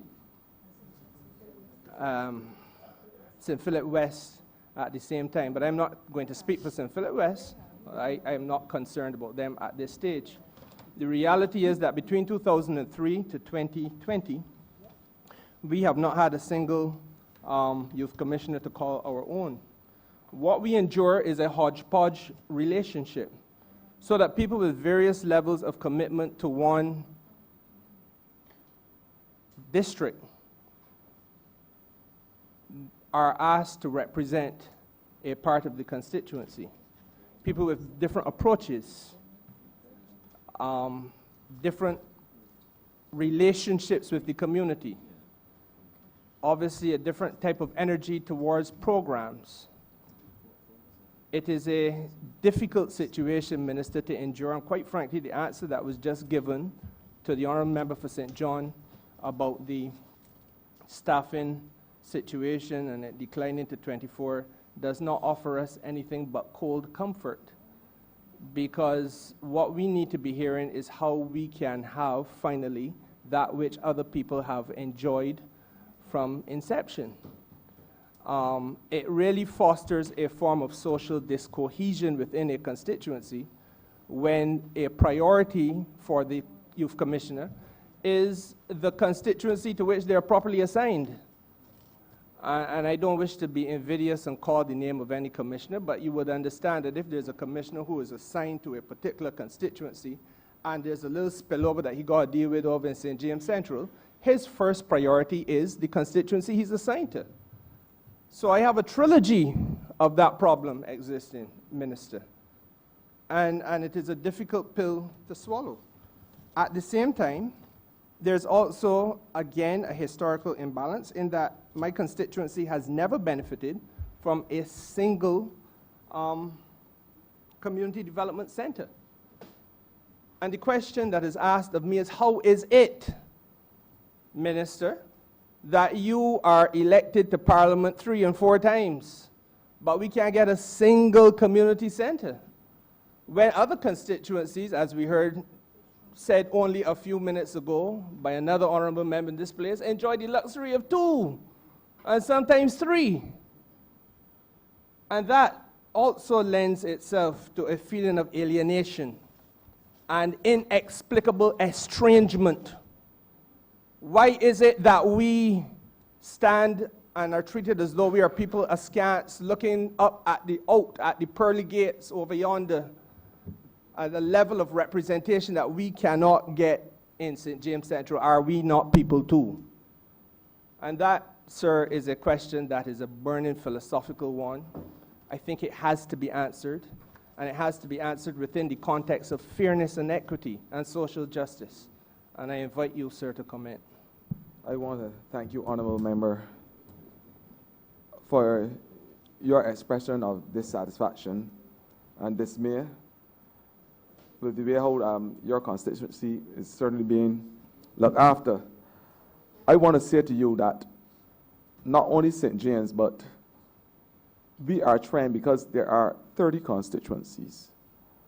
And in an ideal world, we would love to have a youth commissioner, as you rightfully say, who has an inherent knowledge of the entire constituency, whether socially, politically, economically, whatever, so that they will have a sense of engagement.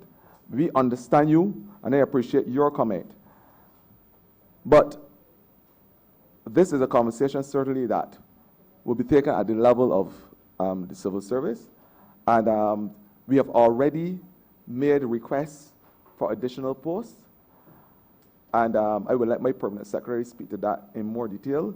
But Minister, you are absolutely correct, because in the same way I would raise my vocal cords on behalf of the people of Christchurch West, I am certain that you would, for your constituents who have reposed confidence in you for the better part of 15 years going. So I welcome your expression of discontent, and certainly this is something that we would have to look at, because there are 6 other members who I'm sure feel the same way. As it relates to the community center, again, that is something that the permanent secretary will definitely attempt to answer on the behalf of the ministry, but I want to give you the calm assurance today that we will look with a pace at the situation as it relates to having not only youth commissioners, but I believe that community aid should be in every single constituency. Over to you, yeah. Honourable Member for St. Michael's Southeast. Sorry. Go ahead. Thank you, Madam Chair. I wish to answer two questions in one response, but the question which was raised by the Honourable Member for St. John in relation to having a youth commissioner placed in each constituency, and also the concern raised by the Honourable Member to my left, St. James Central, yes. Now, let me just answer the last part first, so in terms of community centers. The Chief Community Development Officer may understand the area better than I do, because I'm not too sure exactly where St. James Central lies with respect to St. James North and St. James South. But obviously it means that we would have to be looking at the areas, the populations, and looking at places, safe places where we could look at having a community center for St. James Central, or in St. James Central. In relation to the youth commissioners, though, when I joined the ministry just over a year ago, I was told that we only had 24 officers. Within a few weeks, we had lost one. And then within another 6 months, we lost another one. So it means that we are now down to about 22 officers. 3 of them are temporary officers. And it means that we have some officers who are now doubling up, basically, to try to service the entire country. We are, however, relooking and reviewing the youth commissioner posts, Youth Commissioner 1, 2, and 3, and also looking at the best terms and conditions and the best structure for the posts. Right now, they're all permanent or temporary officers. We are looking at the possibility of bringing on persons on short-term, probably a period of 3 years, short-term contracts to work with the ministry. And we have gotten the blessing so far, in principle, from the Ministry of the Public Service that we shouldn't be just looking at qualifications, but we should be looking at competencies, and I'll add also abilities. Competencies and abilities are the right skill sets as well to be able to work with young people. So we are working on that. We will have to work with the Ministry of the Public Services, both the human resource staffing and policy section, as well as the people resourcing and staffing and compliance, to look at how best we can now redeploy or reallocate some of the existing resources, and also look at the kinds of resources we need to bring in to the youth development program to ensure that we have youth commissioners that can very competently perform the roles which are required in each of the constituencies. I think one of the things that must be understood is that youth commissioners don't just work with the youth development program. The work that these officers have to do on the ground also filters into other programs under the Ministry of Youth and Community Empowerment. So this, to the two members, is a work in progress, because we can't just, we have not had the resources to bring in additional officers. We've had monies reduced under our personal emoluments to bring in additional officers, but at the same time, we need to look at the post and restructuring that particular youth development program to ensure that we have the right people, so that we can have 30 competent, skilled, and able youth commissioners on the ground. What I would do, Minister, is allow the community, the Chief Community Officer, to be able to answer to your question in a way that speaks to their geographical place of centers, so that we can understand fully why the centers are placed in the areas that they are placed, and the captive audience that they serve. So I would let the Chief Community Officer speak to that.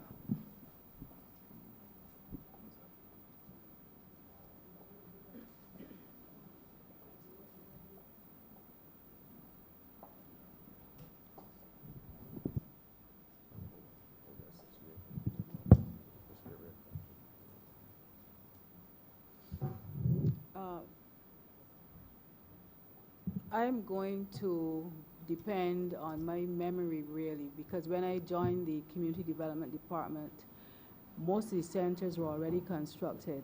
And this was in 2007. In 2002, my understanding is that the government of the day embarked on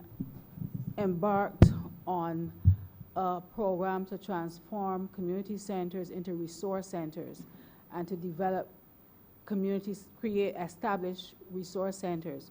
Resource centers in that these would have been buildings where community technology programs would be provided. This is community training and information and community technology that would be brought to the public. So it would have been a process where the regular community centers were transformed into community centers and the new resource centers, and new resource centers would be built. In my time, during my time, we have not built any no new community centers were built. I'm sorry, I cannot explain the reasoning behind the locations of community centers because as Minister, the Honourable Minister Ford aptly said, there are some parishes or some constituencies where you may find more than one community or resource center, and there are others, like St. Thomas comes to mind, where there is no community center.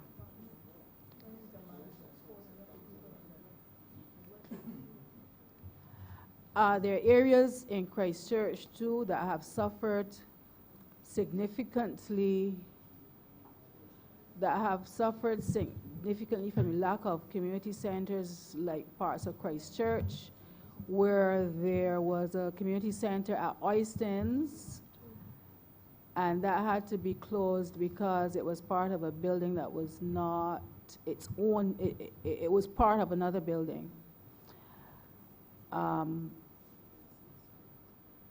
Right now, the ministry, we've managed to acquire through the Ministry of Housing and Lands a center at Sears Court, a new community center at Sears Court, which will help to cater for that area constituencies of Christchurch East and Christchurch West and Christchurch South, the surrounding areas. What I can do, if I can speak to this issue, in the same way that when we were told, given the unfortunate news that we could not have used certain plants in the schools during our summer camp program, we seek to put other measures in place, a contingency plan. I am saying that gone are the days now where we just have to look at a physical building and call it a community center. I think that we have to reach out, for instance, in your area, Minister, if there's a church who is willing to allow us to augment programs in the same way in this area that they did in the summer camp program. I think that's the way we have to start going.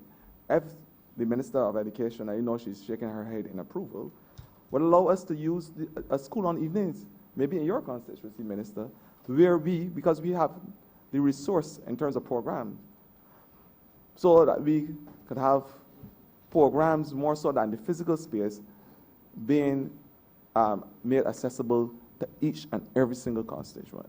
I think that that's where we will have to look at it in that way to find a resolution that really makes sense, because as much as we put in buildings, the importance is not so much the buildings, it is having programs that are reaching the people in the constituency. So I think that is something, Minister, we can look at that will help bring some a level of ease to the situation. And I think that right now, that may be the most sensible thing. This is one of the things about Barbadians is that we must operate with common sense. And I think that this is a situation where it requires good old common sense. And I would like to revisit it as Minister and certainly have the conversation with the churches within your area and certainly the Ministry of Education. Ma'am, If I may, ma'am, I believe I have the right to have a follow-up question.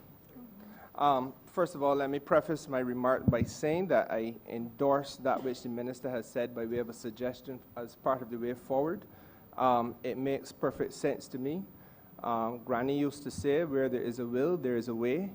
And I believe, Minister, that you have the will. I certainly do.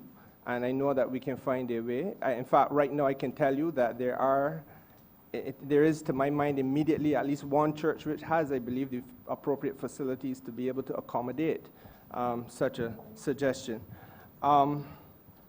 With regard to the question of the youth commissioners, again, if we were called upon in St. James Central to be able to make a suggestion as to how you can go about your staffing, and I gather from the Permanent Secretary's observation and intervention that you have different grades and you're looking at refreshing the way in which you go about it, to let us become a little bit less academic and a little bit more practical, then certainly in my constituency, you will have suggestions before you.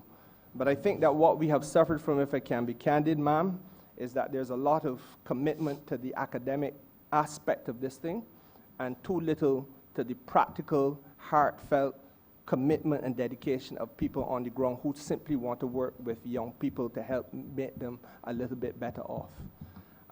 That's my 2 cents worth on that. I want to also make a suggestion to you, Minister, because I see you as a friend and a hard-working friend. You did tremendous work, Minister, when you came to a number of constituencies by way of a tour and spoke to young people and gave them a ray of hope with regard to the Block Entrepreneurial Program. I believe, through no fault of yours personally, there has been a considerable effluxion or passage of time between that visit and today. I know that while the grass is growing, sometimes the horse is starving. But if I look into the eyes of those young people in my constituency who you spoke to, I see them thinking and hear them asking the question, was it all about the appearance as opposed to the substance of finding solutions? It would be an unfair question to ask of you personally, Minister, because I know your heart is not there. I know your heart is in trying to get the solution. But you need, sir, to be mindful of the fact that there has to be a connection with some of these people because they were led to believe that there was assistance on the way. And 1 year later, that has not yet materialized.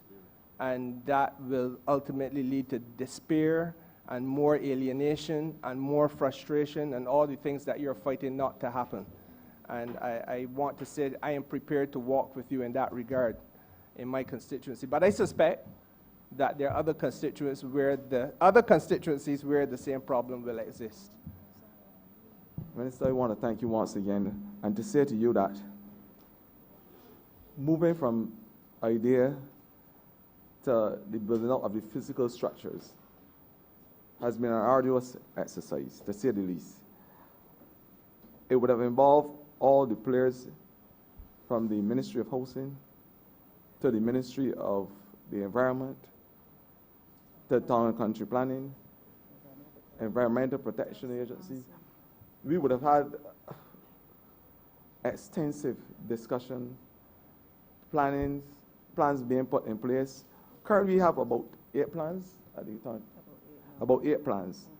I can't tell you right now if your constituency would have to look at them is in the plans that are to be approved. But what I want to tell you is that the project definitely will come central to St. James. It will come to every single constituency in Barbados, and rest assured, I will not be sleeping comfortable unless this project becomes a reality in Barbados. So I can only give you that calm assurance. But we had some stumbling blocks in terms of the requirements from those different agencies. But I want to tell you that we have 8 plans in the Town and Country Planning Department right now, and we're waiting on their blessings and approval and hopefully the Central of St. James will be part of that discussion. Honourable Member for St. Michael Southeast. Thank you, Madam Chair. About the year 1999, a Jamaican artist by the name of Bounty Killer brought out a song called Look Into My Eyes, Tell Me What You See. Can you feel my pain? Am I your enemy? And for those of you who are in that particular age group who are probably singing along with me right now, would know that that song spoke to conditions in Jamaican society, which for persons in what we would refer the most vulnerable communities, in particular in Kingston, was a reflection of what was transpiring in Jamaican society at that time. There was a lot of criticism in Jamaica for the song because many people responded negatively with the belief that the song was even advocating violence, as Bounty Killer spoke about persons resorting to the use of the gun in an effort to draw attention to what was really transpiring in the ghetto communities of Kingston. I had the opportunity to go back to Jamaica a few weeks ago for a meeting with the University of West Indies, and 20 years later, Bounty Killer was making statements on television with respect to the fact that the government of Jamaica was now engaged in what they refer to as SOEs, state of emergencies. He called on the government yet again to invest in communities, to invest in young people. And I just wanted to place this in perspective because 10 million more to the Ministry of Youth sounds like a lot of money. But in the context of what, through the eyes of an artist, he was able to highlight back then, and the fact that perhaps it may have been ignored, I think that this administration has done well in responding on coming to office, and certainly through the Ministry of Youth, to what we see, and particularly the honourable member next to me, the Honourable Attorney General, who constantly sees the issue of youth crime, and in particular violence emanating in our society on a rather daily basis, and a desire by this administration to put as many social programs in place for this country to stem the decline in the crime in Barbados. Minister, I know you are totally energized about this ministry, and I want to just commend you and your staff for the efforts that are being made to help us roll out a number of the programs as we seek to address these issues. I know that the programs are not, for the most part, only targeted at persons who are at risk, but they are wide-ranging in terms of the individuals who are being targeted, and I certainly appreciate that. But I started with the Bounty Killer song because I think that we are all sensitive to the fact that right now we have to do a lot more in terms of people who are at risk. And I know you started with doing the block project. I've benefited from the Parkinson block, what would have been referred to as the dungeon previously, where I have seen a transformation from the time we broke ground to within the last few days where that particular project is underway. There are excited young people who have gone through the training program who are just anxiously awaiting the opportunity to turn key into a kiosk and to be able to, for the first time, be able to call a place their home and their site for entrepreneurial activity. And on behalf of the residents of St. Michael Southeast, I really want to say thank you to all of you who have been engaged in that process.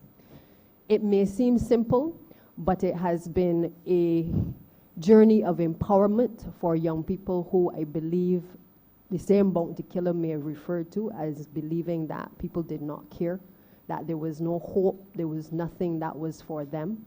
And I don't think that the true impact is even at this stage understood.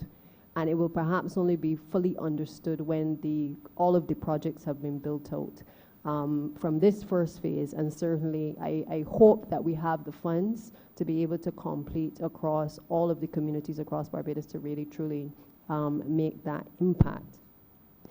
I really don't have that many questions because in relation to this area and certainly community development and youth affairs, I have perhaps nagged all of the officers who sit with you in relation to, and they're smiling, in relation to the constituency of St. Michael Southeast, even from opposition. I continue to nag them because having the largest housing area in the country, it requires me to nag because I have to make sure that I stem the frustrations of people as well, and to ensure that there are opportunities for them to participate in some form of activity.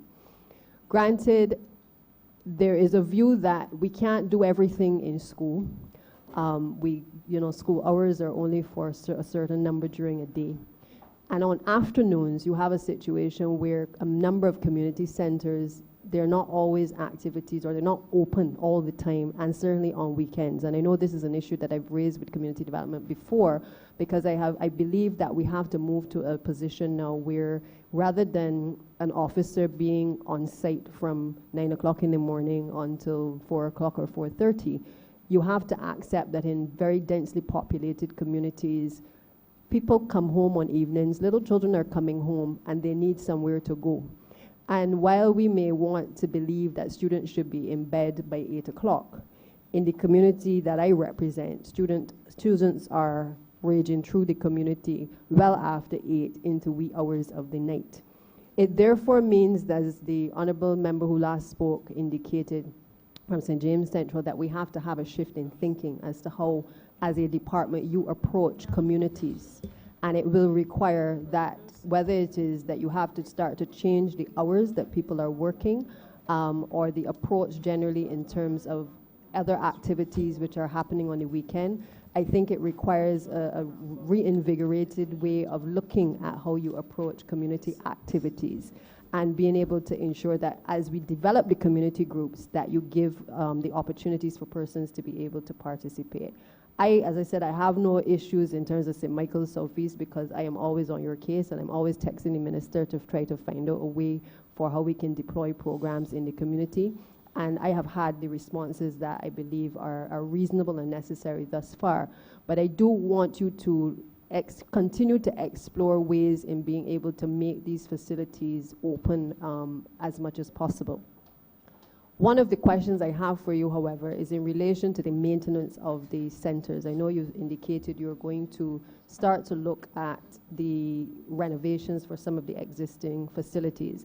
But just as you do, or just as I have come to have some concerns in relation to education and the maintenance of our plans, I would want to know what programs are in place and highlighted in perhaps these estimates in relation to preventative maintenance.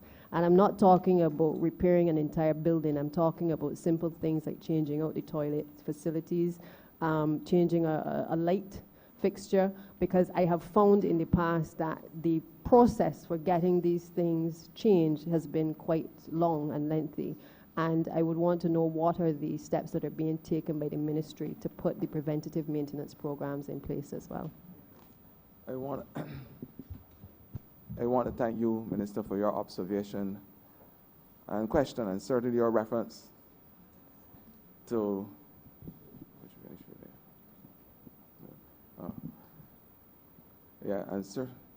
and certainly your reference to Bounty, but within the last 10 years, young people were singing another song too. And there's one by Bob Marley, when they say that them belly full, but we starving. Them belly full, D-E-M-E, them belly full, but we starving. Other persons were able to live off the biggest, largest, but the young people starving. They were suffering from the biggest and the highest form of disillusionment ever imagined in this country. But them belly full. Bob Marley sang it, but we starving. That's what they said. They told me that when they went on every single block in Barbados. Over the last 10 years, them belly full, but we starving. And I'm saying to you, that is really the response in terms of the building block. To your other point now about the community centers. As I said before, the community management committees, having those in place will seek to solve the problem as it relates to long opening hours. Because after the community aides go home, they'll be responsible for managing the centers.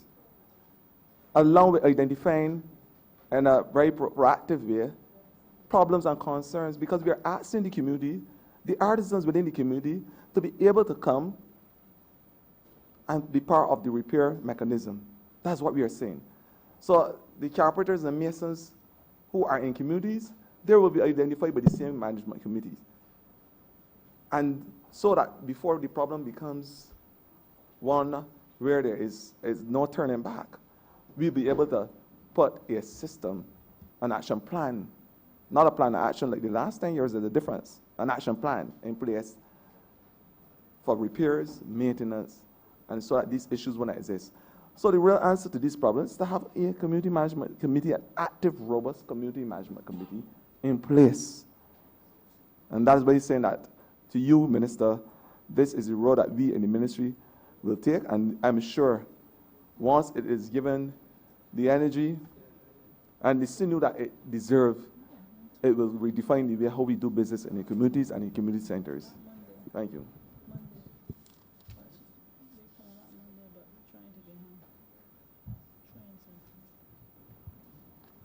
Thank you, Minister. The only other area that I would like to raise is in relation to the music programs and ensuring that we have a creative arts program that extends beyond the schools. Obviously, we're doing our part to ensure that we have at least the minimum set of instruments within each of the various institutions. But obviously, community centers, again, are places where after hours and certainly going into the weekend, that I believe students should have the opportunity to be involved in those creative arts programs as well. The other thing is that we need to look, I think, a little bit deeper at the programs that you have in relation to technology and to robotics. Obviously, we've invested quite heavily in that area, and I believe the community centers can also be utilized for that purpose. On the earlier point, as it relates to the use of the schools as centers, I fully support the move towards the facilitation of the schools for the use by community development and the Ministry of Youth. I think when we did the summer camp program this year, you were able to utilize a number of schools, but at the same time we had to conduct repairs. And I think once people understand that schools still have to be ready for the start of the new school term, then you would appreciate that sometimes we have to obviously close off some facilities in order to be able to accommodate it for you the following year. So the hope is that this year you will be able to utilize a bit more than you did last year. But in terms of us being able to use the schools for adult training and certainly for after-school programs, I would encourage you to just write to the ministry and let us try to finalize where we can go as far as that is concerned. I didn't hear you speak much on the Sea Cadets program and obviously the partnership with the Princess Trust. But perhaps you can just speak to those quickly in terms of other programs that are existing to be able to support programs for the youth in the country. This may cause this August chamber a little more than 180 seconds or so. To speak to your issue, well, we have a Youth Achieving Results project that is undertaken at the level of, in conjunction, of course, with the National Cultural Foundation, because we understand that if we want to succeed as a government, we cannot operate as silos. It is not about thumping your chest. It's not about self-praise and self-aggrandizement. So we have partnered, certainly, with the Ministry of Creative Economy, Culture and Sports, in a way to build out the creative arts and the visual arts. The program catered to about 100 or so students this year, and it's an ongoing program. So I think that is something that we can also partner with the Ministry of Education, because we understand, as you say, that technology and science is the way how our young people are fixed, and they have a special affinity for these disciplines. And so I agree with you with 100% about ensuring that we find a space for those things. You also asked the question about the other programs that we are doing in the ministry, along with the Prince Trust. There's a program that has the blessings of the Prince Trust that our Prime Minister would have allocated earlier 1.3 or 1.5, $1.5 million. We were given about 400,000 or so, 332,000 to spend in our Get Into and our Get Heard program. This program is basically one which allows young persons to explore the benefits of being employed from the curriculum vitae until employment. They are exposed to all the rudiments of job interviews. They go through all the training for a period of 6 weeks or so. And then employers, and I want to thank Corporate Barbados for coming on board, they come to the ministry and interview persons with the single focus to provide employment for those persons. I want to say that so far, in partnership with the Prince Trust, we would have had the better part of 185 students passing through the program, with 102 persons being employed as I speak here. That is the level of success. So that program is one that I think that can augur well for this entire country. And it can help infuse what Mr. Jordan is doing with the Job Start Plus program. Because it is our mandate to make sure that we find employment for these young people. The devil find work for either hands, as simple as that. And there is also in our program the new, as I said, the Youth Prison Fellowship Project, which will allow our entrepreneurial department to combine its efforts with what's happening with the prison fellowship. I think that is something that is very important for our country going forward. And as I said earlier, with the high levels of recidivism that we are faced with as a country, there's a computer technological program that is run at all the resource centers in Barbados, allowing persons to have that computer experience. And I was happy to open a course in St. Thomas, at St. Thomas Parish Church with the Member of Parliament for St. Thomas, where we had a nonagenarian of a lady, a beautiful nonagenarian of a lady, 92 years old, doing the computer program. And it blessed my heart in a special way. So I'm saying that we are catering to the young and the elderly, because the moral test of any government is how we treat the young, the elderly, and the disabled community. And we as a government, and certainly through my ministry, we commit and recommit to ensuring that this government pass that moral litmus test. So we have the community technological program that is run throughout the length and breadth of this country once the resource centers are available. There is the Safe Haven project, which allows young people who, for whatever reason, after they leave school and they don't have that parental guidance and that parental support that they would need, probably maybe physical as well, in terms of having a home to go into between a period of time, for whatever reason. We are, through our ministry, we have created a program called the Safe Haven, where community practitioners come on evenings in community centers and teach basic life skills, from cyberbullying, conflict resolution, resilience, you name it. Helping with the homework, because it's a homework project. And we believe that every single, and there's one at your constituency, Member of Parliament for St.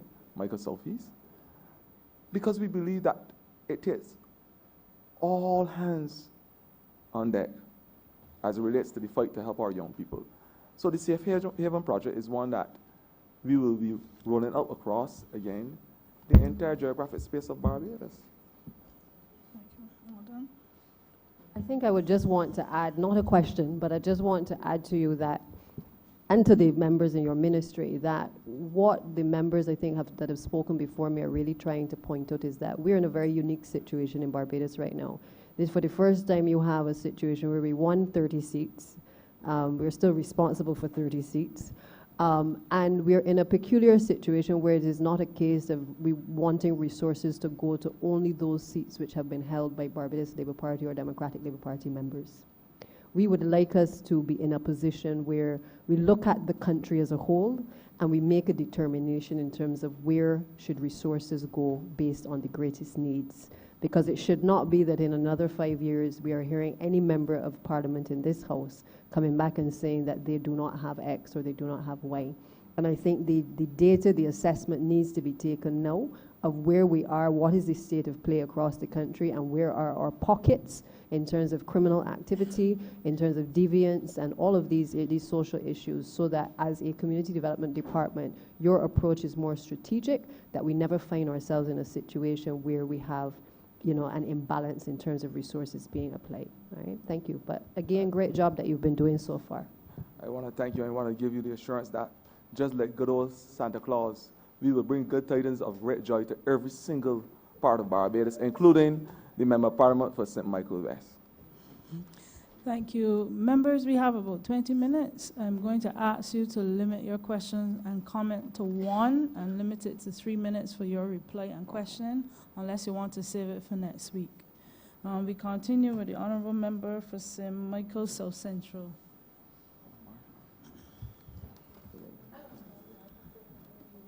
Thank you, Madam Chair. Through you to the Minister. Minister, your ministry has is different in its orientation from a lot of the others, in that it is not necessarily a productive sector ministry. It is not a social investment sector ministry like health and wellness or education. It is a ministry that addresses a whole part of a person's life cycle. So it means that you have really to deal with a lot of cross-cutting issues. Many of them share with the Ministry of Education. So I will be, on the advice of the chair, I'll try to be as succinct as I can with my question. And it is really about how you are working, how you and the ministry are able to work across ministries and across sectors to make sure that these issues, because you have responsibility for every issue as it affects young people. And that's always a concern that I've had with a ministry such as this.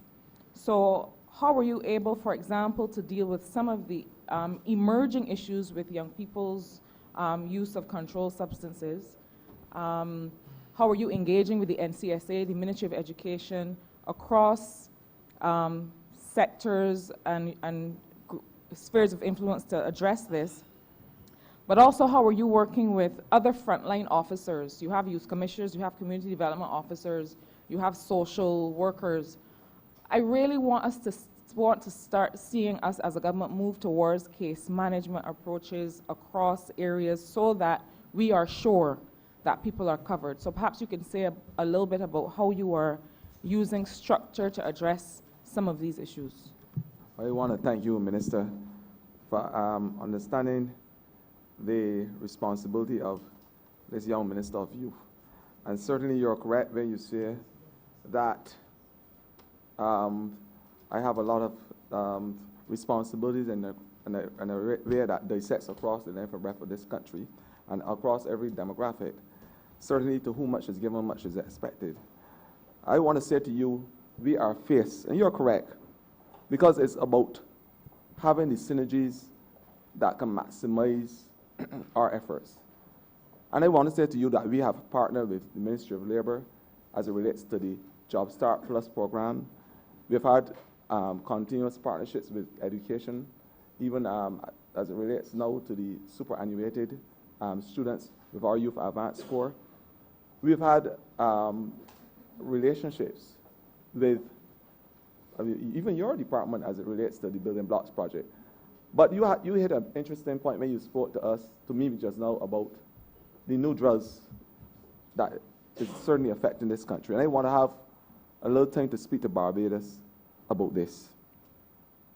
the Prime Minister and her Wisdom have given me lead responsibility to partner with the National Council of Substance Abuse, to partner, of course, with the Drug Service, the Ministry of Health, the Immigration Department through the Ministry of Home Affairs, and obviously the Attorney General's office.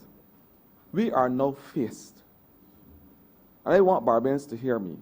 If you think the existential threat of global warming was bad, we are faced in Barbados with the perfect political, social, and economic storm as it relates to purple drank and lean, the new drug now being used by our young people. And I'm making a plea today to our young people to take stock and stop the nonsense. The dangerous effect of these combinations that they are using with the cough syrups, the Jolly Ranchers, and I want parents to be able to recognize these strains at home because it is as serious as almost every single thing. It is just as serious as you see your child walking around with a gun in hand. And when they take them in combination with methamphetamines, that is why we have to work with the Immigration Department, because we have to stop these things from coming through our borders. And we have to educate our young people because the dangers and harm involved in using these products. Believe you me, Madam Chair, we have young persons using this combination who, after an episode, cannot tell you what they did the night before. And because of the heat created as an adverse effect of these drugs, they're taking off their clothes. Now, pray tell me how this could be seen as normal behavior, as the accepted norm in Barbados. We have incidents where young persons take up a gun and shoot all up in the air in the night after using this combination. But most importantly is what it does to your health as it relates to destroying all the internal organs, especially those protective jewels that men guard so protectively. The ability to reproduce. Honourable, please wrap up. These drugs are causing a serious effect on the lives of our young people. And it is my call today to tell parents to be on guard. And we are going to lead in this ministry an educational program, utilizing the youth commissioners and community aides in community to get the message out. Because Barbados is being threatened by this new culture. And the thing about it is that it's culture that has been adopted out of a North American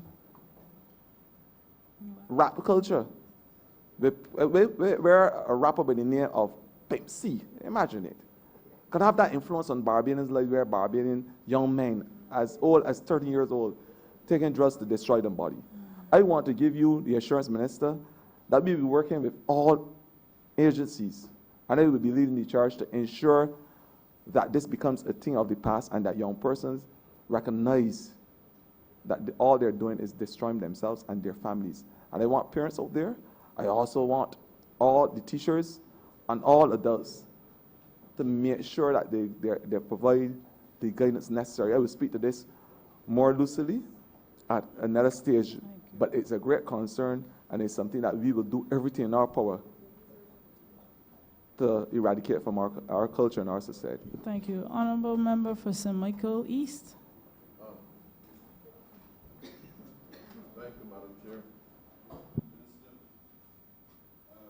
Minister, thank you, Madam Chair. Minister, I want to congratulate you for the work you have done within the last 2 years as Minister of Youth Affairs.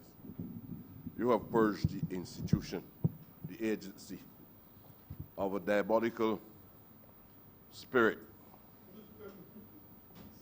I should not even say a diabolical spirit, and a form of sulfur, an acid, that polluted the Youth Affairs Department for the 10 years prior to 2018. I say that because I have been a victim of the community development program. I end up standing in the dock. I end up facing policemen harassing me morning, noon, and night in that department. And my community, as a consequence of my representation and the manner in which the partisan policy was executed, I end up fully ostracized as a result of the manner in which that particular minister then carried out the responsibilities, and through his dictates, it filtered down, and no officer dare. They stripped me and that community of funding and assistance, and I had to survive 10 years of struggle to keep a grassroots organization above water because of what occurred in there. So it's a cleansing exercise that occurred, even if you are not conscious of what you have done. I am happy to share with you that I feel a sense of reconnection with the Community Development Department. And I also want to urge you, because I know the time is short, it's not a question, or you can interpret it, because sometimes they don't know the difference in a question and a comment. You can interpret it. But it is important that you change direction and continue on the path that you're going. The grassroots organizations in St. Michael's East and Southeast, and a few Pan-Africanist organizations, the evidence, empirical evidence there is on the paper. When we attempted to work with the department on the program, what do you used to call it though? The program is to keep you on the vacation, they carry all the money and things, right? Do the summer camps.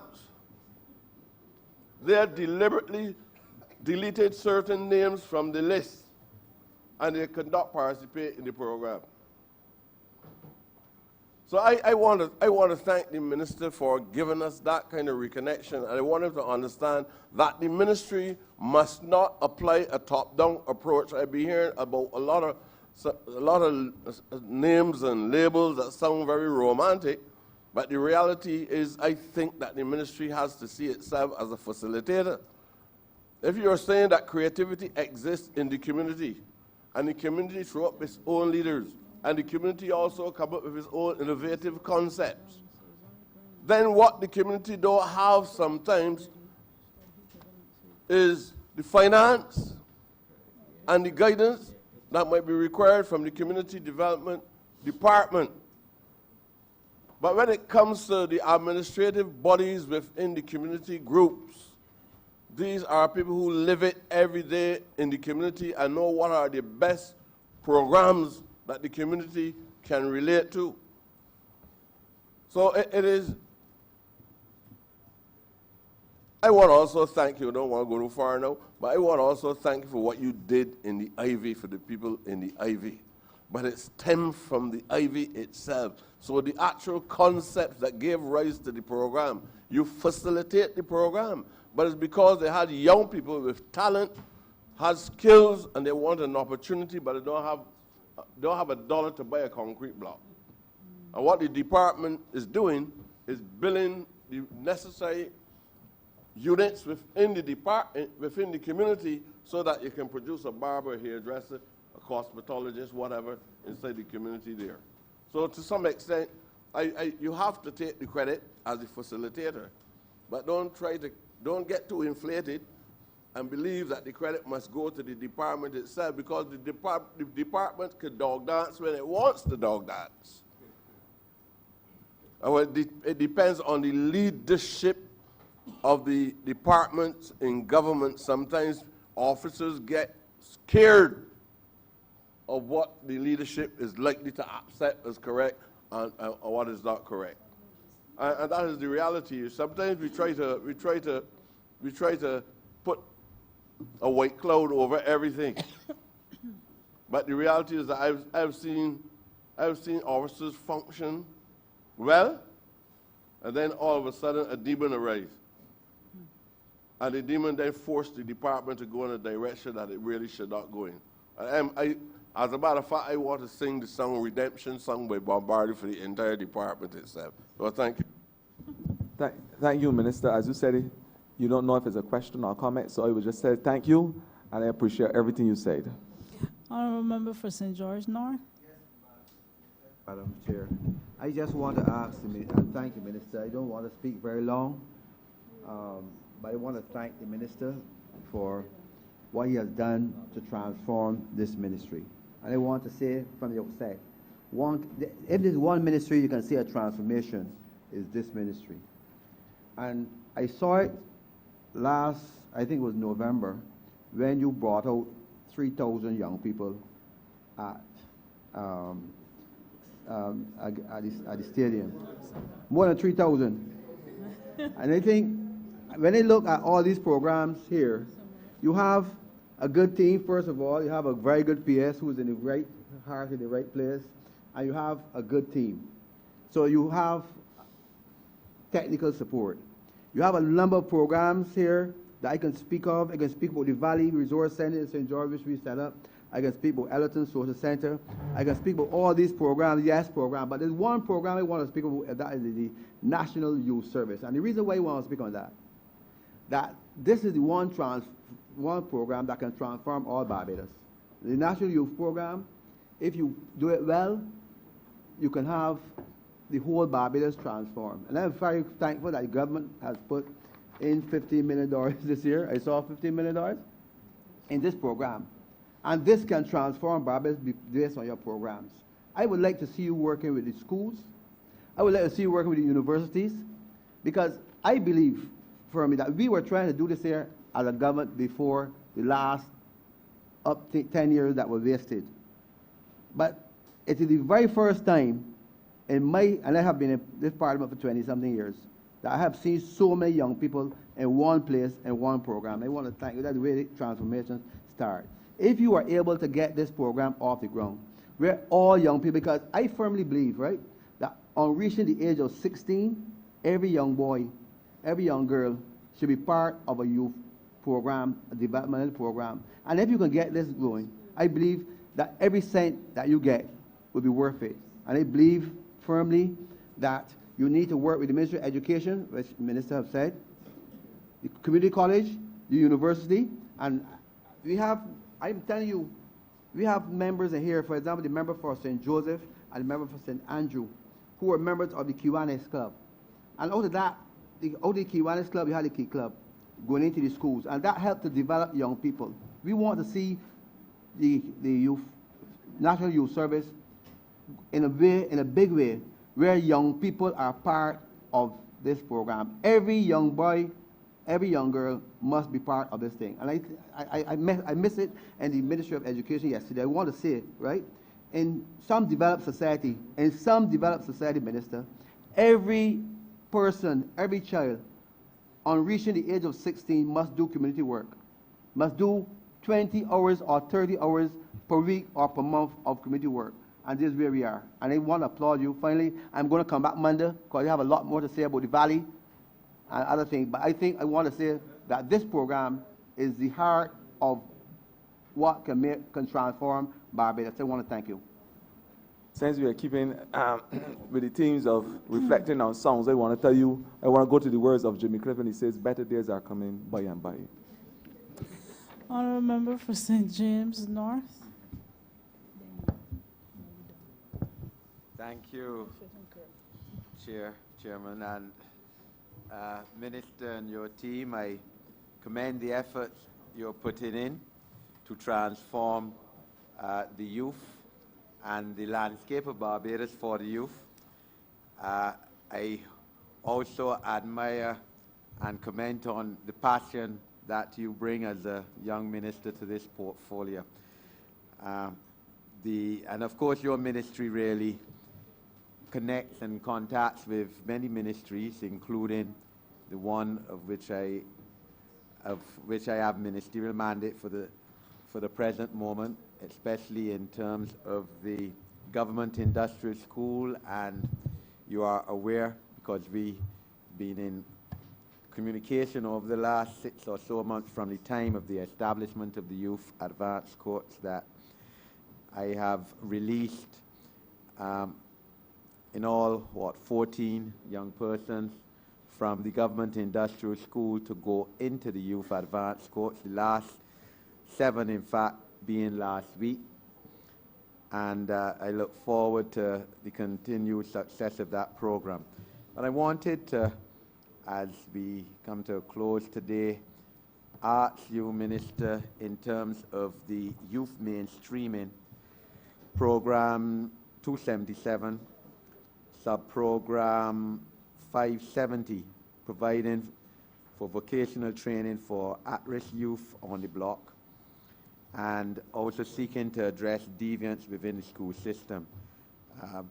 Very important as excuse me, very important as we seek to address the challenges of deviance among young people today.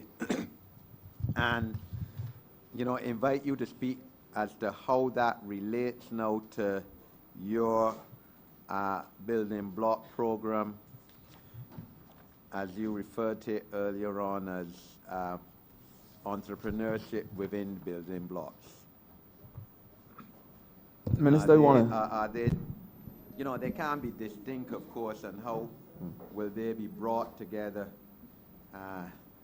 you know, especially to within the context of our educational system and deviance? I want to thank you for your kind remarks, but I want to say to you that youth mainstreaming is a program that was collapsed into our employability programs. Okay. And you would have heard me spoke about earlier about the Get Into and Get Heard program. Mm-hmm. So that program really don't exist as a sub-program anymore. Okay. Right? So that is the answer. Mm-hmm. But certainly we will continue to do everything at the youth advanced core to ensure that there's a safe and productive space for our young people. And we welcome your ministry's input, because from the prison services, we recognize, that, of course, that a lot of young persons between 16 to 20 years old who will run afoul of the law would want that second chance as well. So we also encourage, and we have started conversations with the Prison Association to give us that information so we can work with those young people. Mm-hmm. So I want to thank you for allowing us to be part of that exercise. Okay. And finally, Honourable Member for St. Michael's South. Thank you, Madam Chair. The hour is late, and I do not intend to detain my colleagues very long. But I have a question. You know, I spent most of my life in this sector. Community development, social policy, and so on. I actually headed the department, and I remember at that time we'd written a letter asking for community groups to respond, and most of the letters came back unopened because a lot of community groups really only exist on paper. And I know you're doing a fantastic job, but the government cannot be all things to all people. And I think if we're going to get to the point where we need to get to, there is a role for community organizations. There is a role for organic, genuine, functioning community organizations.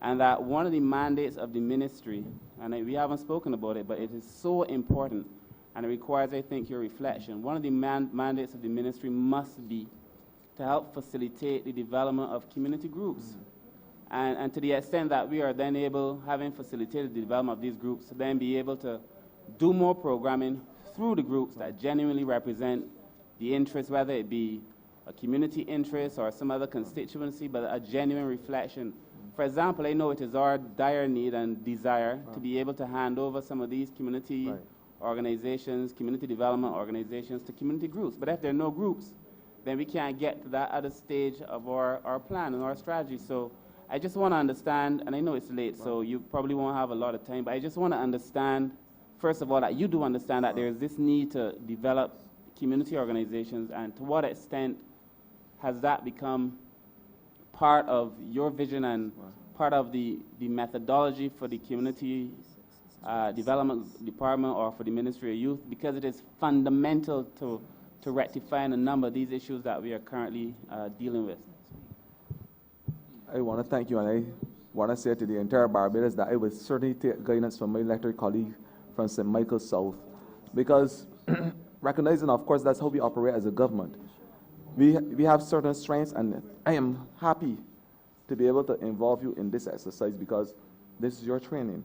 So to roll out and flesh out this project, I will be certainly asking the likes of yourself and the Member of Parliament for St. Thomas, and also the Member of Parliament for St. James South, because we have residual experience and knowledge in this cabinet, and that's how we operate as a government.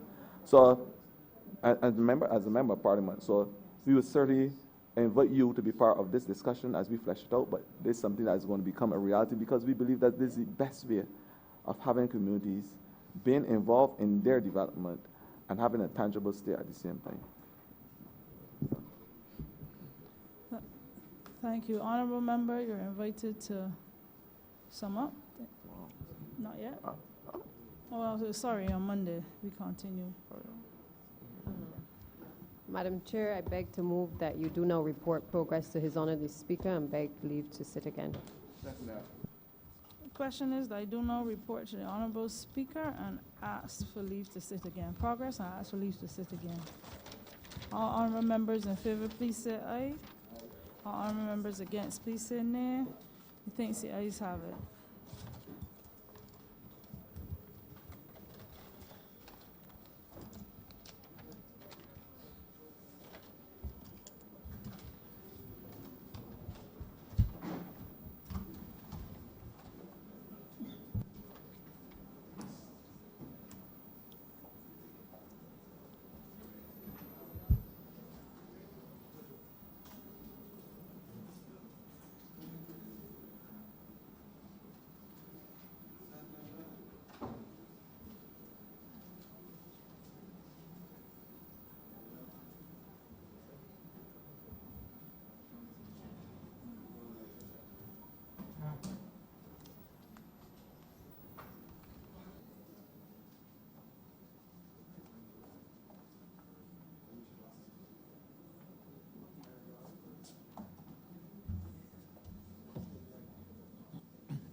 The chairman of committees has reported progress and requests leave to sit again.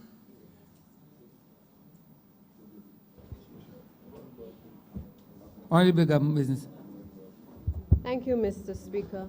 I beg to move that the sitting be suspended until the 2nd of March at 10 a.m. in the morning. The question is that this honourable chairman be suspended until 10 a.m. on March 2nd, 2020. All those honourable members in favour, please say aye. Those against, please say no. This honourable chairman stands suspended until